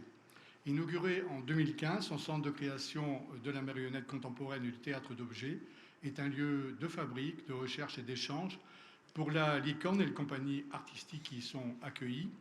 Il s'est rapidement affirmé comme un lieu de référence au niveau régional et aussi international. L'État, la région Hauts-de-France et la communauté urbaine de Dunkerque ont accompagné la compagnie et le centre de création dans le cadre d'une première convention pluriannuelle d'objectifs sur la période 2015-2017, permettant d'en assurer le fonctionnement et le rayonnement. Compte tenu de l'évolution du projet, l'association souhaitait repréciser ses enjeux artistiques et culturels et ses objectifs dans le cadre d'une nouvelle convention pluriannuelle établie avec la Direction régionale des affaires culturelles Hauts-de-France, la région Hauts-de-France et la communauté urbaine pour la période 2019-2022. La nouvelle convention s'articule autour de l'activité de la compagnie, des événements et temps forts et des missions du centre de création. Il est proposé au Conseil de communauté d'approuver ce principe et de décider de l'adhésion à la convention pluriannuelle d'objectifs 2019-2022. Ensuite, c'est le prolongement du contrat local d'éducation artistique tout au long de la vie. C'est le CLEA, la CUD a mis en œuvre avec les ministères de la Culture et de l'Éducation nationale, un contrat local d'éducation artistique communautaire portant sur 6 années, de 2013 à 2019. Il a permis de sensibiliser près de 30 000 jeunes et leurs familles à la création contemporaine en et hors temps scolaire et à 228 structures de bénéficier de la présence d'artistes dans 18 communes de l'agglomération. Il a parallèlement permis l'émergence d'un écosystème intercommunal mobilisant une grande diversité d'acteurs sur les enjeux d'éducation artistique et culturelle tout au long de la vie. Au regard de cette dynamique et de l'impact très positif de l'action et des attentes fortes des acteurs du territoire, il est souhaitable de poursuivre en 2019 ce dispositif favorisant des rencontres et expériences artistiques fortes entre jeunes du territoire intercommunal et artistes invités à cet effet. Suite aux échanges avec la direction régionale des affaires culturelles et les services de l'éducation nationale, il est proposé de poursuivre l'action autour de 4 résidences missions thématiques articulées avec les dynamiques du territoire et les enjeux d'éducation aux médias, à l'image et à la liberté d'expression. Le coût global de fonctionnement du CLIA pour l'année scolaire 2019-2020 est estimé à 115 200 €, répartis comme suit: communauté urbaine 81 600 €, la DRAC 33 600 €. Il est donc proposé d'approuver la reconduction du contrat local d'éducation artistique de l'agglomération pour l'année scolaire 2019-2020 et de vous autoriser, Monsieur le Président, à solliciter les subventions de l'État et à signer les actes nécessaires sur ce dossier. Merci. Merci, M. Bassemont. C'est vrai que c'est une vraie réussite que ce CLEA. Y a-t-il des interventions sur les 2 délibérations? Pas d'intervention. La 43 qui est contre, qui s'abstient. La 44 qui est contre, qui s'abstient. Tout le monde est pour ces 2 délibérations. Je vous en remercie. Madame Verlinde, la numéro 45. Merci, Monsieur le Président. Effectivement, elle concerne une demande d'exemption de l'application de la loi SRU et notamment son article 55. Comme vous le savez tous, chaque commune de plus de 3 500 habitants a pour obligation de compter dans ses résidences principales au moins 20% de logements sociaux. C'est le sens de l'article 55 de la loi SRU. Depuis 2017, il est possible de solliciter une exemption à cette obligation. À l'intérieur du périmètre communautaire, 2 communes pourraient être concernées. Il s'agit de la mienne, Brédune, et de celle de Jean, à savoir Grévelde-les-Moires. L'exemption dispense les communes concernées des amendes liées à leur positionnement en deçà des seuils. Cette sollicitation peut se faire au début de chaque période triennale, à savoir pour une durée de 3 ans, et la prochaine période triennale concerne les années 2020-2023. Les maires des communes de Brédune et de Grévelde-les-Moires ont fait savoir leur intérêt pour cette procédure d'exemption. Cette exemption ne remet pas bien évidemment en cause les projets de logements sociaux engagés, notamment sur les sites où la communauté urbaine a investi de longue date pour produire une offre en renouvellement urbain. Je vous demande donc d'autoriser, Monsieur le Président, ou son représentant à engager toutes les démarches liées à cette sollicitation. Merci, Madame Verlinde. Des interventions? Qui est contre? Qui s'abstient? Tout le monde est pour. Je vous en remercie. Monsieur Ringot, délibération 46 à 49. Merci, Monsieur le Président. 4 délibérations. La première, il s'agit d'une convention de régularisation de la commune de Brouckère qui donc déverse ses eaux usées dans la station de Spiker. Donc, il s'agit de régulariser les années 2015 à 2018 pour un montant de 140 888,80 € et de prendre en compte donc l'avenir donc sur une base d'environ 35 000 € par an, donc des recettes supplémentaires pour notre budget. La 47, il s'agit de modifier les statuts de notre syndicat de l'eau du Dunkerquois de manière à accueillir 6 communes de l'Audomarois, les communes de Lelingan, Kelme, Zudos, Kercan, Aquin, Westbécourt. Il est donc en effet opportun pour notre syndicat d'avoir un ancrage territorial dans l'Audomarois. Vous le savez que le Dunkerquois puise sa ressource en eau potable dans l'Audomarois, donc il faudra aussi envisager d'autres forages. Et pour ce faire, il est intéressant que nous ayons quelques-unes de ces communes qui soient avec nous au sein de ce syndicat. 3000 usagers dans ces 2 syndicats, donc alimentés depuis la ressource de notre syndicat par le biais de conventionnements historiques qui ont plusieurs décennies, des équipements et techniques de connexion des réseaux existants entre les différentes structures, enfin des territoires de syndicats qui correspondent au bassin versant amont des forages, propriété du syndicat, bassin hydrographique partagé à préserver. Nous aurons donc à désigner ensuite les nouveaux représentants, car on s'est assuré de garder une pleine majorité aux 2 tiers au sein de ce syndicat, de manière à avoir la pleine maîtrise des délibérations qui seront donc votées dans ce futur syndicat élargi. 2 rapports ensuite, le rapport 2018 du délégataire assainissement pour le traitement des eaux, notre délégataire Suez Eau France, pour ne pas le citer, qui a donc transmis son rapport. De même pour notre service public de l'assainissement pour l'exercice 2018 avec quelques faits marquants.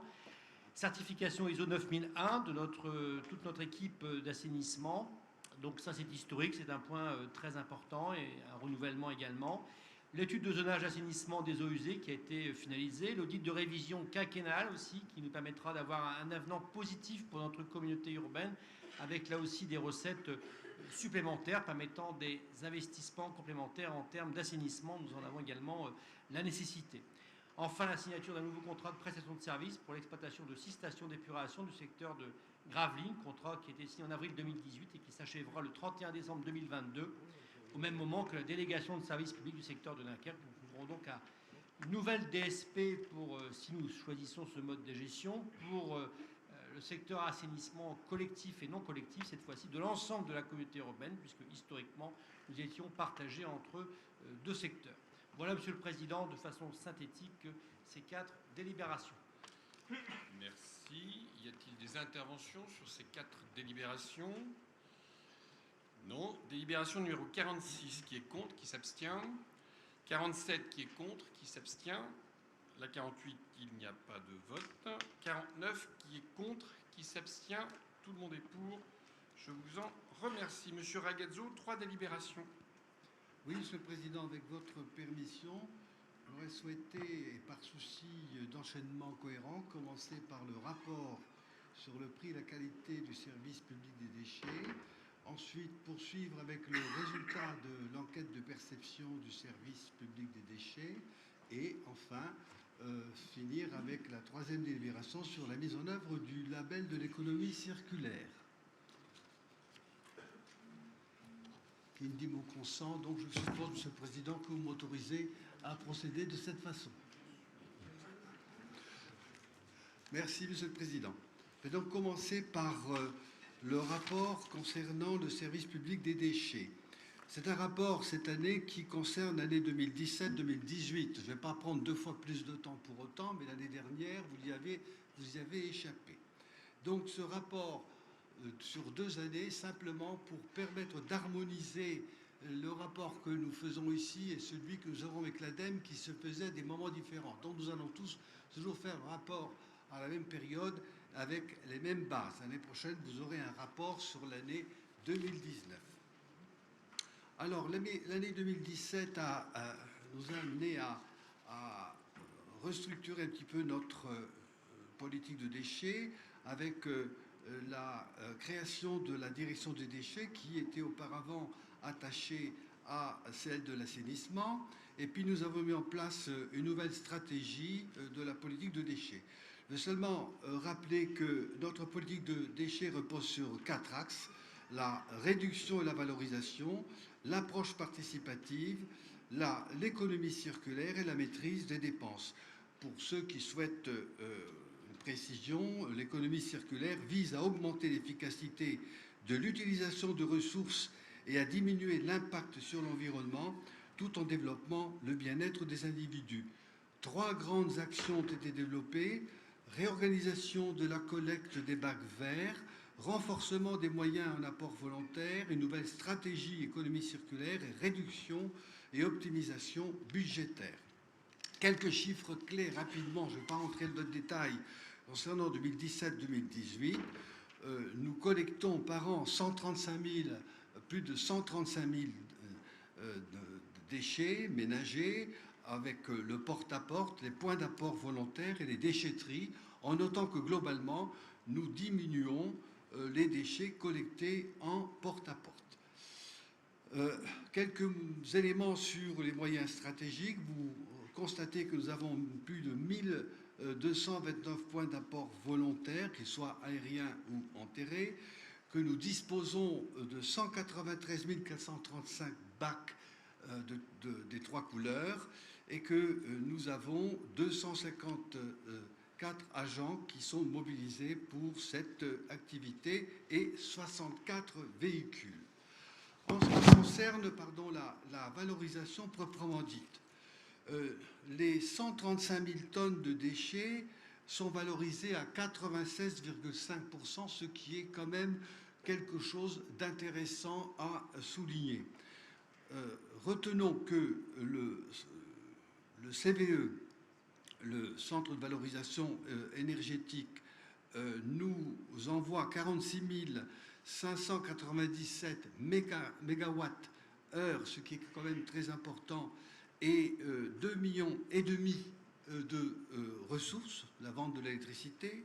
Les produits recyclés qui viennent de la poubelle bleue ou du verre sont de 18 869 tonnes, soit une vente matière de 1,7 million et 2,9 millions de soutien de l'organisme agréé par l'État qui s'appelle CITEO, qui nous apporte pour chaque tonne triée un soutien, donc une espèce de subvention si vous voulez. Le compost ne rapporte pas grand-chose, mais l'essentiel c'est qu'il puisse retourner à la terre, et donc 6 000 tonnes de compost. Nous collectons aussi et nous recyclons aussi dans les filières spécifiques les gravats, les ferrailles et les D3E, qui sont les déchets des équipements électriques et électroniques, ainsi que les déchets des ménages spécifiques. Je voudrais souligner quand même que, mes chers collègues, les erreurs de tri nous coûtent cher. En effet, les valorisables qui sont jetés dans la marron et les déchets résiduels qui vont dans la bleue entraînent une perte de recettes et de soutien qui est de l'ordre de 1,8 million à 2 millions par an, ce qui est quand même important et qui nécessite certainement que nous réfléchissions pour voir comment amener encore davantage nos concitoyens à mieux trier.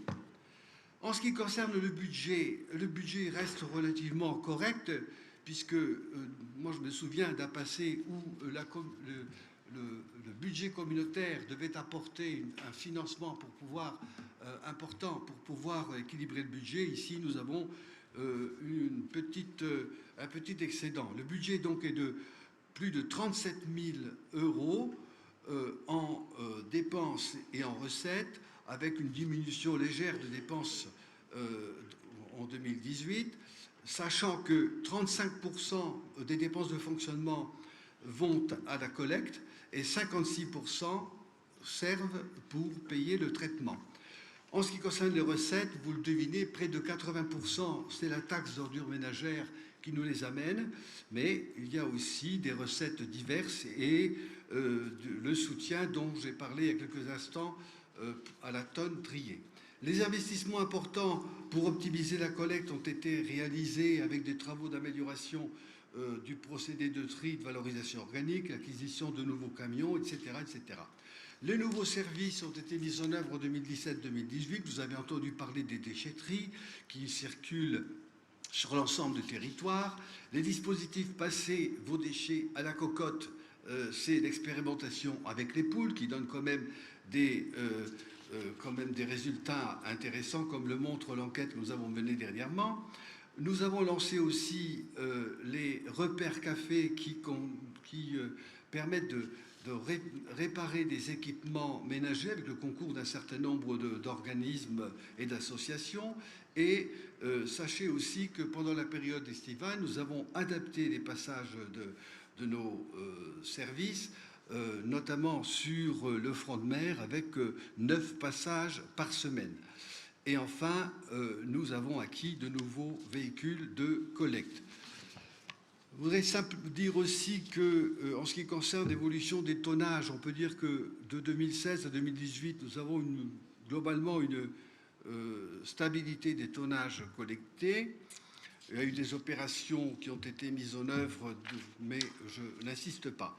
Voilà pour ce qui est, si vous voulez, du rapport déchets. J'enchaîne, Monsieur le Président, comme je voulais proposer sur l'enquête de perception du service des déchets. Il faut savoir qu'ici, cette enquête a été mise en œuvre par un organisme indépendant, le GECE, et qui a consulté près de 2000 ménages du territoire. Globalement, d'abord, sachez que 40% de notre collecte concerne la collecte au niveau des collectifs, 40%, et 60% au niveau de l'habitat individuel, ce qui veut dire qu'il faut qu'on intègre bien ça pour revoir notre communication, parce qu'elle est surtout basée, notre communication, sur l'habitat individuel.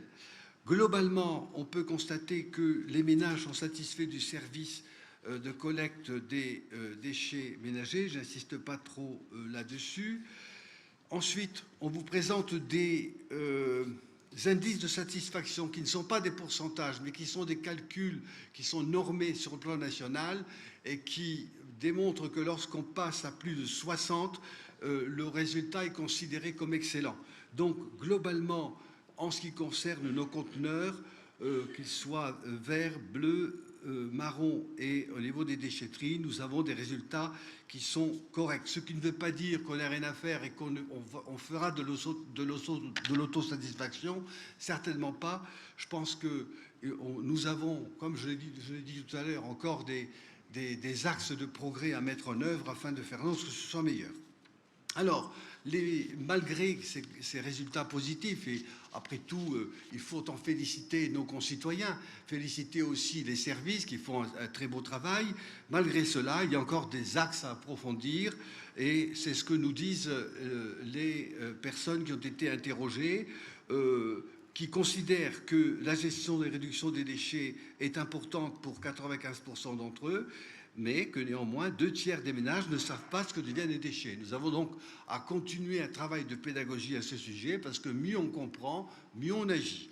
Ensuite, 80% déclarent trier, 90% estiment être bien informés, mais quand même plus de la moitié considèrent que le geste n'est pas simple, et je leur donne pas tort, car il y a tous les jours des produits nouveaux qui sortent, tous les jours des choses pas toujours faciles à identifier pour savoir dans quelle poubelle on les met. Donc nous avons là un gros travail à réaliser et donc des progrès à faire. Les pistes pour l'avenir, écoutez, nos concitoyens considèrent que ceux qui mettent des dépôts sauvages et en particulier au pied des points d'import volontaire devraient être sanctionnés. Voilà une piste pour l'avenir. Je crois qu'il faut quand même quelque part être respectueux des règles de notre environnement et des règles que nous avons mises en œuvre.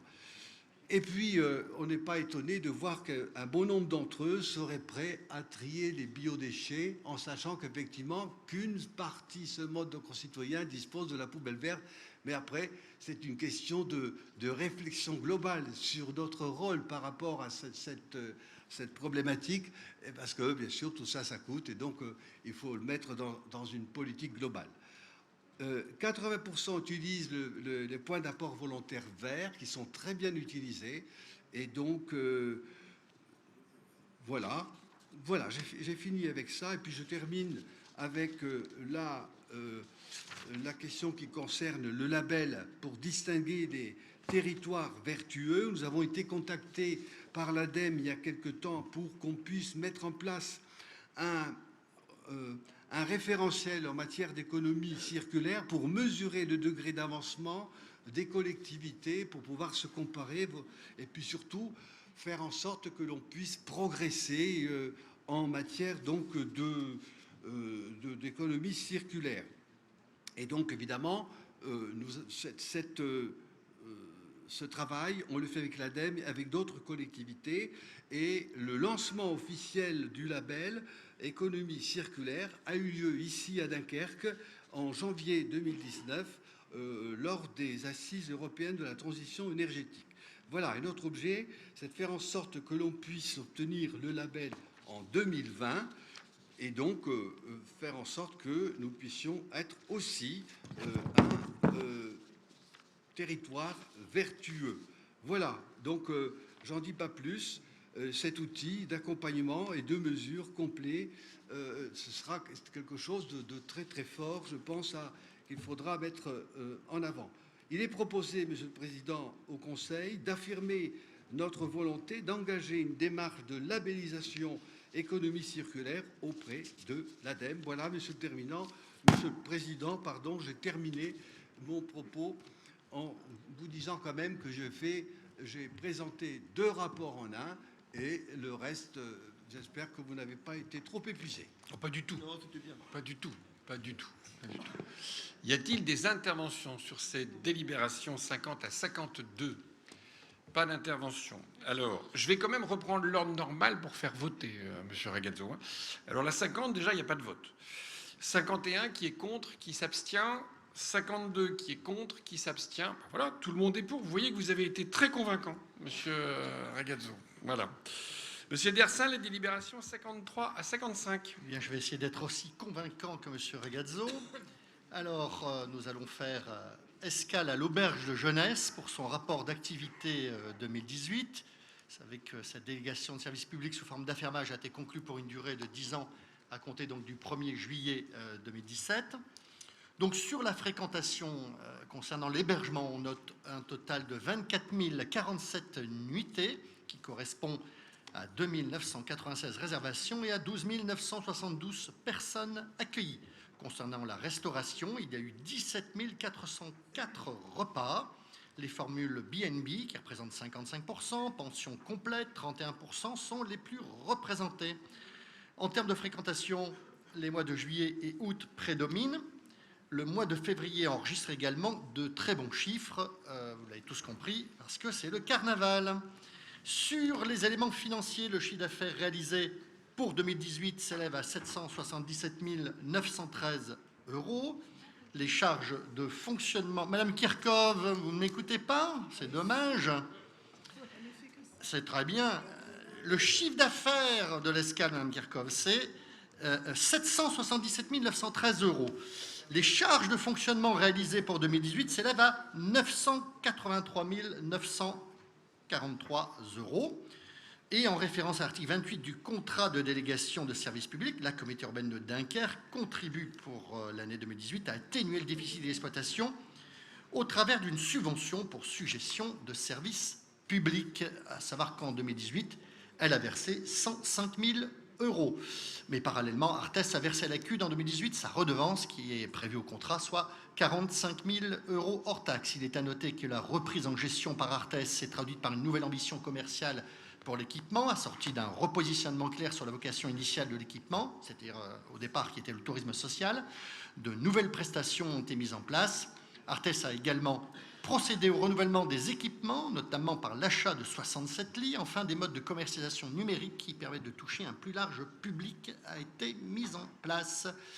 Voilà, la communauté urbaine de Dunkerque a entamé également dans ce cadre-là, puisque c'est un bâtiment qui lui appartient, un plan d'intervention pour assurer un programme échelonné d'amélioration de certains espaces, notamment concernant les salles de bain qui sont à rénover. Voilà pour la première, Monsieur le Président. Eh bien, je reste toujours à l'auberge de jeunesse avec la tarification 2020-2021. Ces tarifications qui seront applicables en 2020. Il y a lieu d'introduire à la demande d'Artès des changements qui correspondent d'abord à la création d'une grille tarifaire spéciale séminaire, dissociée de la grille tarifaire groupe pour plus de lisibilité et de facilité aussi dans la gestion des réservations. L'activité séminaire restant importante. Dans la grille tarifaire générale, il y a la création de tarifs événements.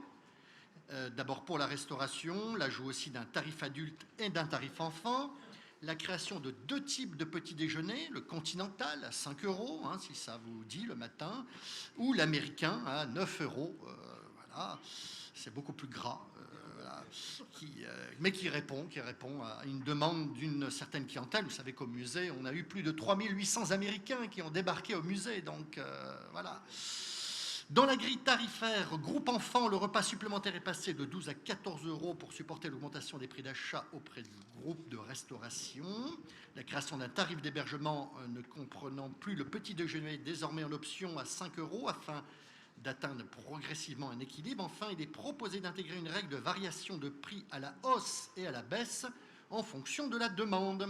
Les dates concernées seront fixées au préalable et transmises à la collectivité au 1er mars de l'année N-1. Elles concerneront une variation du tarif de plus ou moins 30%. Voilà, cet ajustement global des tarifs est une réponse en vue d'un équilibre économique toujours non atteint, mais quand je regarde les chiffres de l'année 2019, on va être vraiment très proche de cet équilibre. Très proche de cet équilibre. Pas complètement atteint, mais vraiment très proche. Voilà pour l'auberge de jeunesse. Le Cursal. Rapport d'activité, rapport d'activité 2018 du délégataire. Vous savez hein, qu'en date du 29 juin 2018, l'arrêté préfectoral a prononcé le transfert à la communauté urbaine de Dunkerque de ses compétences et a acté la déclaration de l'intérêt communautaire du Cursal. Donc, sur la fréquentation, 113 manifestations ont été accueillies au total en 2018, soit plus de 426 journées d'occupation des différents espaces. Sur les éléments financiers, le chiffre d'affaires s'élève à 1 484 256 €, issus pour 37% des locations commerciales, 22% des manifestations ville de Dunkerque, 20% de salons et 13% des congrès et enfin 8% des spectacles. Les produits de 2018 s'élèvent à 1 996 000 €, les charges 1 887 000, le résultat s'élève à 108 870 €. Pour mémoire, en 2017, ce résultat s'élevait à 115 644 €. Les investissements en 2018 pour un total de 17 728,51 € concernent principalement le matériel informatique et numérique et une nouvelle borne et badge accès parking. Concernant les tarifs de location des espaces sont fixés dans le cadre de la DSP et ne sont pas négociables. Ils ont cependant progressé de 10% sur ces 5 dernières années. Voilà, quant aux perspectives, bien, il y a plein de choses intéressantes. D'abord des congrès tels que Synergie, FO Action Sociale, CFDT, les rencontres de l'ingénierie territoriale, les assises de l'énergie qui seront accueillies en 2019. Dans la catégorie spectacle, nous avons Patrick Bruel, voilà, et Maître Gims, voilà, entre autres. Alors, il y a d'autres projets, le salon du tatouage, si ça intéresse. Je n'ai pas vu beaucoup de gens tatoués ici, mais il n'est jamais trop tard. Guy, il n'y a pas d'âge pour se tatouer, c'est vrai. La soirée Fun Radio et l'exposition Dinosaures, où vous reconnaîtrez plein d'anciens hommes politiques. Voilà, merci beaucoup. Au-delà de cette boutade, j'ai noté que l'exposition Dinosaures cartonnait. C'est vrai. J'ai vu des immenses files d'attente devant le Cursal. Manifestement, ça a été l'occasion pour les familles de venir découvrir cet univers au Cursal. Sur ces délibérations 53 à 55, y a-t-il des interventions? Pas d'intervention. Pas de vote sur la 53, pas de vote sur la 55. Sur la 54, y a-t-il des contre? Y a-t-il des abstentions? Tout le monde est pour. En l'absence de Monsieur Clincard, je vais passer la parole à Madame Serret pour les délibérations 56 à 58.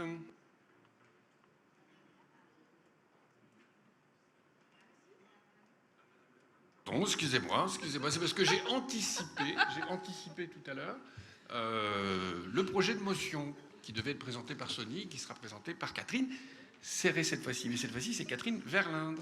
Merci, Monsieur le Président. Donc, le premier concerne le PDALHPD. Le nouveau PDALHPD couvrant la période 2019-2024 entre en phase de validation. Créé par la loi du 31 mai 1990, il permet aux personnes ayant des difficultés spécifiques d'accéder à un logement décent, voire à un accompagnement si nécessaire. Les enjeux du plan 2019-2024 sont multiples, notamment la création d'une nouvelle articulation avec les EPCI, intégration des acteurs de la santé et du médico-social comme intervenants, renforcement de l'action de prévention des expulsions locatives. 4 axes stratégiques définis, renforcer la gouvernance et l'animation territoriale du plan avec la confirmation des CTT, faire évoluer l'offre d'hébergement, de logements adaptés et d'accompagnement pour fluidifier les parcours, renforcer le pilotage et la coordination des acteurs autour de la prévention des expulsions locatives, conforter l'action publique en matière énergétique. L'État et le département souhaitent pour la première fois que les EPCI délégataires des aides à la pierre soient signataires du PDLHPD afin de marquer leur rôle majeur et les associer au pilotage. Les délibérations 57 et 58 concernent toutes deux les accès des écoliers aux équipements communautaires. Comme vous le savez, on avait pris une délibération en date du 22 juin 2006 permettait à tous les petits écoliers de la CUD d'entrer dans certains établissements communautaires. La délibération 57 ajoute 2 équipements communautaires à vocation sportive et culturelle, à savoir la patinoire communautaire Michel Raffou, Môle 1 à Dunkerque, qui accueillera pour la pratique du patinage les classes de CP et CE1 scolarisées sur le territoire communautaire, et le Centre d'interprétation art et culture, le CIAC de Bourbourg. Donc c'est un rajout pour la délibération 57. Enfin, pour la délibération 58, c'est de permettre à tous ces petits écoliers de vivre les mêmes expériences pour l'année 2020. Voilà, Monsieur le Président. Merci, Catherine. Y a-t-il des interventions sur cette délibération? Pas d'intervention. 56, qui est contre? Qui s'abstient? Merci. Même vote pour 57 et 58. Je vous en remercie. Madame Kerkhoff, en remplacement de Monsieur Wesbecker, vous avez la parole. Merci, Monsieur le Président. La première délibération porte sur une convention d'intervention foncière signée entre la communauté urbaine de Dunkerque et la SAFER. Pour permettre à la CUN de continuer à bénéficier de cette convention et afin de mettre en œuvre sa politique foncière, il vous est proposé de poursuivre ce partenariat sur les mêmes objectifs que la précédente, mais en y ajoutant la participation de la SAFER aux réflexions de la communauté urbaine sur le développement d'une politique agricole et alimentaire. Pour mémoire, je vous rappelle la délibération du 22 mars 2018, et l'élaboration d'une stratégie de mobilisation de son patrimoine pour ces différentes politiques. Je vous précise que dans cette convention, il est prévu un versement annuel de 2 500 € hors taxe pour la mise en œuvre de la veille foncière. Il vous est donc proposé de poursuivre pour la période 2019-2023 la convention entre la SAFER et la communauté urbaine. La seconde délibération porte sur le projet de renouvellement urbain sur le secteur dit aux petits bénéfices à Brédune, qui est adossé au centre-ville et pour une superficie totale d'environ 15 338 m².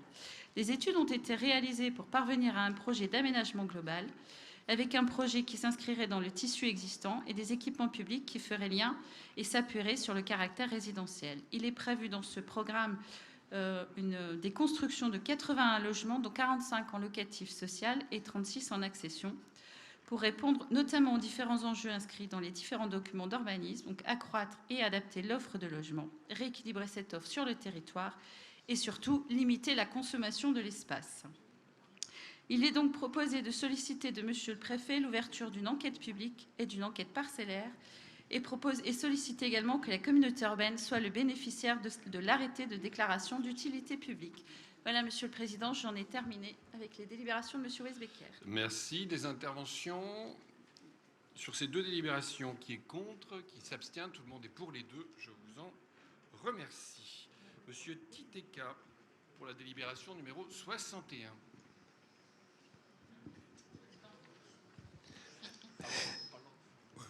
Merci, Monsieur le Président.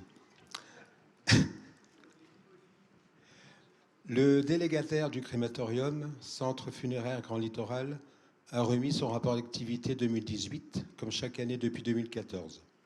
Ce document nous apprend notamment que le chiffre d'affaires réalisé par le délégataire, 544 805 €, est en baisse de 7% par rapport à l'année précédente. Les tarifs étant restés inchangés depuis le début de la DSP, ceci est notamment dû à une baisse du nombre de crémations.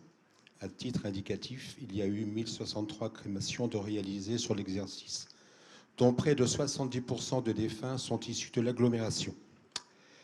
La gestion administrative des deux appareils de crémation ont garanti une continuité du service public malgré la maintenance courante. Cette méthode permettra d'ici quelques années d'effectuer des gros entretiens tout en préservant la qualité et la continuité du service. Enfin, on peut remarquer parmi l'ensemble des indicateurs qualitatifs, une orientation forte pour la mise en columbarium et la dispersion. Pour répondre à cette demande forte, la communauté urbaine attribue annuellement pour la pose de columbarium une dotation proche de 100 000 €.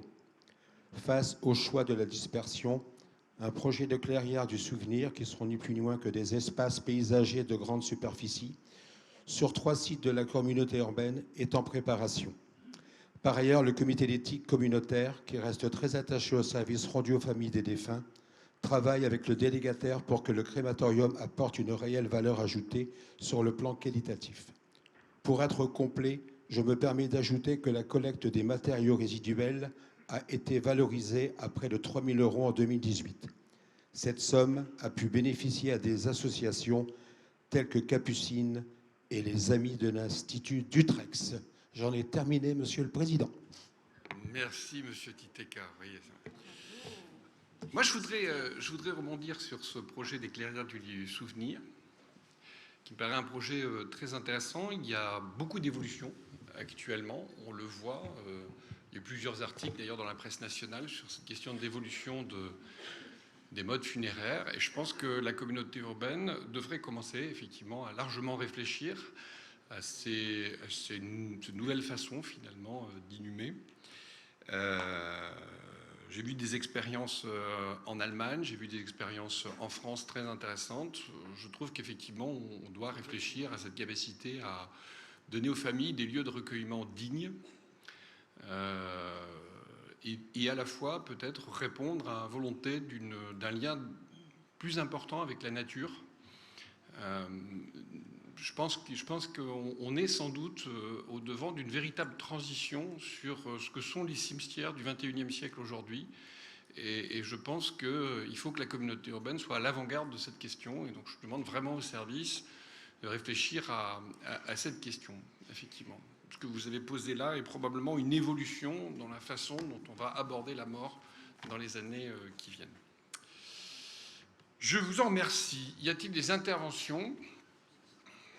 Pas d'intervention, il n'y a pas de vote. J'en arrive à la délibération numéro 62.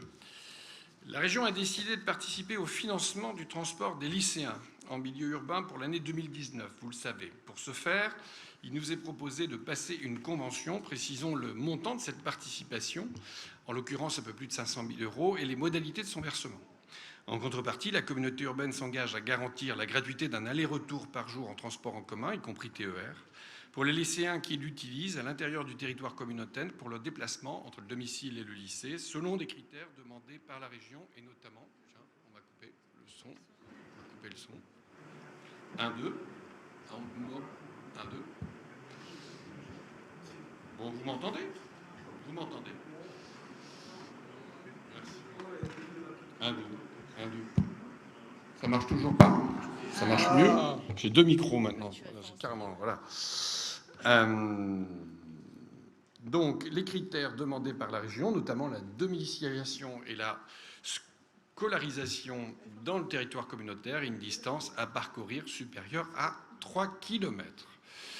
Voilà l'objet de cette délibération 62. Est-ce qu'il y a des interventions ? Qui est contre ? Qui s'abstient ? Tout le monde est pour. Je vous en remercie. J'en arrive à la 63. Le comité syndical, décidément. Ouais. 1, 2, 1, 2. Non, c'est pas moi. 1, 2, ça va mieux.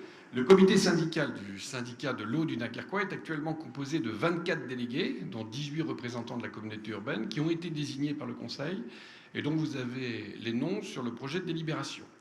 Dans le cadre de l'extension de son périmètre à 6 communes nouvelles, le syndicat de l'eau du Dunkerquois a adopté un nouveau projet de statut qui prévoit qu'à partir du 1er janvier, son comité syndical sera composé de 36 délégués. L'adoption de ces statuts a fait l'objet d'une délibération de notre Conseil, présentée tout à l'heure par Bertrand Ringot.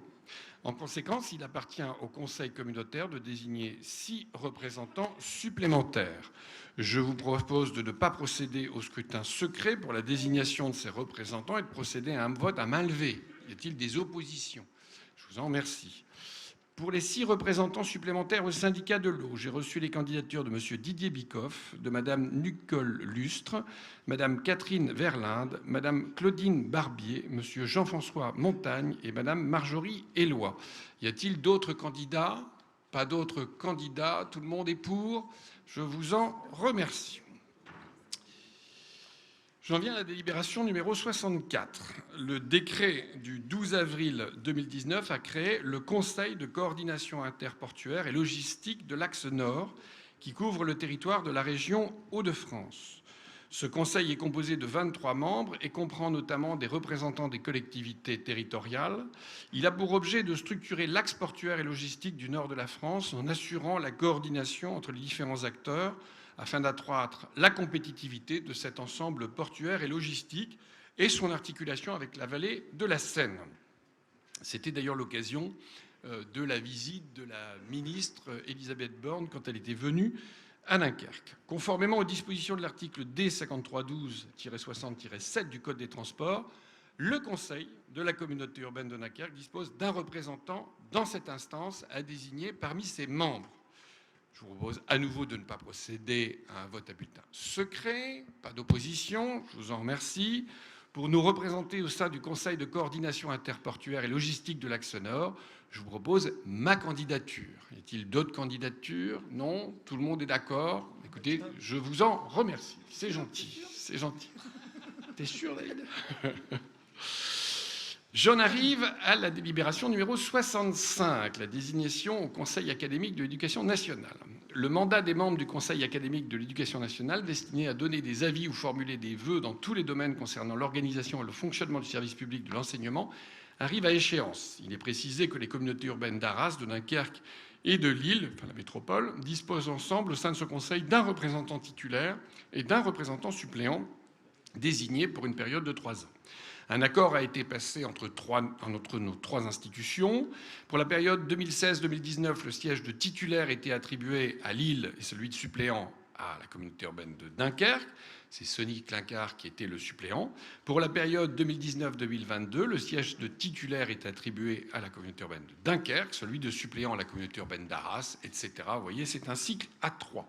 En conséquence, il convient de désigner le représentant de la communauté urbaine de Dunkerque en qualité de membre titulaire du Conseil académique de l'éducation nationale. Je vous propose un vote à main levée. Qui est contre? Je vous en remercie. Je vous propose de renouveler le mandat de M. Sonny Clincard pour siéger non plus en qualité de suppléant, mais en qualité de titulaire au sein du Conseil académique de l'éducation nationale. Y a-t-il d'autres candidats? Pas d'autres candidats? Tout le monde est d'accord? Je vous en remercie. J'en viens à la délibération 66, la dernière à l'ordre du jour, pour ce qui concerne les délibérations. La communauté urbaine de Dunkerque est aujourd'hui le principal financeur de l'association pour la création d'une maison de la vie et des traditions portuaires. C'est ce qu'on appelle le musée portuaire Lac-Maport. À ce titre, la communauté urbaine a été destinataire du rapport d'observation définitive de la Chambre régionale des comptes. Ce document a été joint, vous l'avez évidemment lu attentivement. Y a-t-il des interventions? Pas d'intervention, je vous en remercie. Vous avez reçu la liste des décisions prises en application de l'article L5111-10 du CGCT. Est-ce qu'il y a des observations? Pas d'observations, je vous en remercie. Vous avez sur vos tables le texte d'un projet de motion destiné à alerter les autorités françaises et européennes sur les conséquences que pourraient engendrer sur l'aide alimentaire les réformes en cours au niveau européen et français. Je vais demander à Madame Catherine Serret, voilà, cette fois-ci c'est Madame Catherine Serret, de bien vouloir nous présenter ce projet de motion. Catherine, je te passe la parole.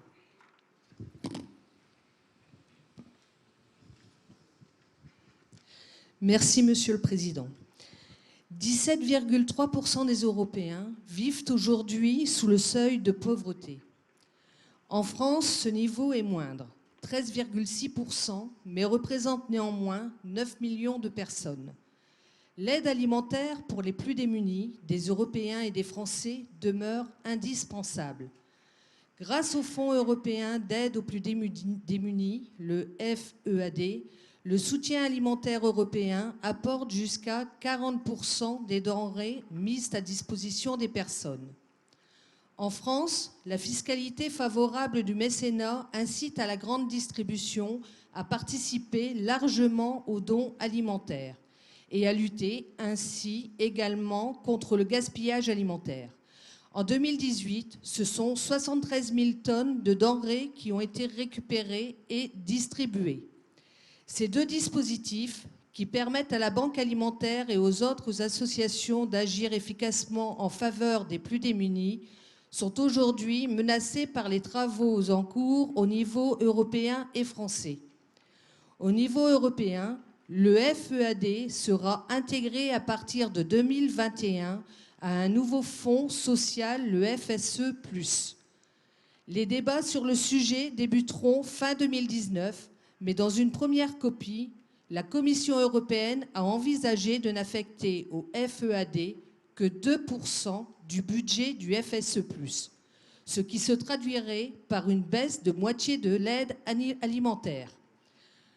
Au niveau français, les évolutions envisagées du cadre fiscal applicable au mécénat pourraient conduire à un abaissement du taux de la réduction d'impôt, actuellement de 60%, ou à l'instauration d'un plafonnement des dons.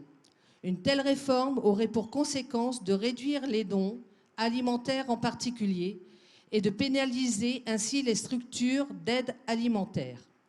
À l'instar de la Banque alimentaire, des associations d'aide aux plus démunis, d'autres collectivités directement concernées par le soutien à apporter aux plus démunis de leur population, il nous apparaît indispensable de sanctuariser l'aide alimentaire à la fois dans le cadre fiscal français et dans les fonds en cours de réorganisation au niveau de l'Europe, considérant d'une part que l'aide alimentaire est indispensable au soutien à apporter à toutes les personnes connaissant une situation de pauvreté ou de précarité, et d'autre part que les dons alimentaires participent largement à la lutte contre le gaspillage alimentaire, le Conseil de communauté alerte sur les conséquences que pourraient engendrer sur l'aide alimentaire les réformes en cours au niveau européen et français, appelle l'Union européenne à maintenir et à renforcer le budget de l'aide alimentaire européenne, demande au gouvernement français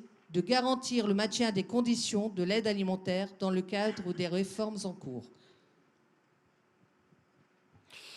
Merci. Vous voyez bien qu'il y a un enjeu très très fort, d'ailleurs au-delà de l'aide alimentaire pour ce qui concerne le côté français, puisque évidemment la réduction du mécénat pourrait poser pas mal de problèmes à de nombreuses associations aujourd'hui humanitaires et sociales.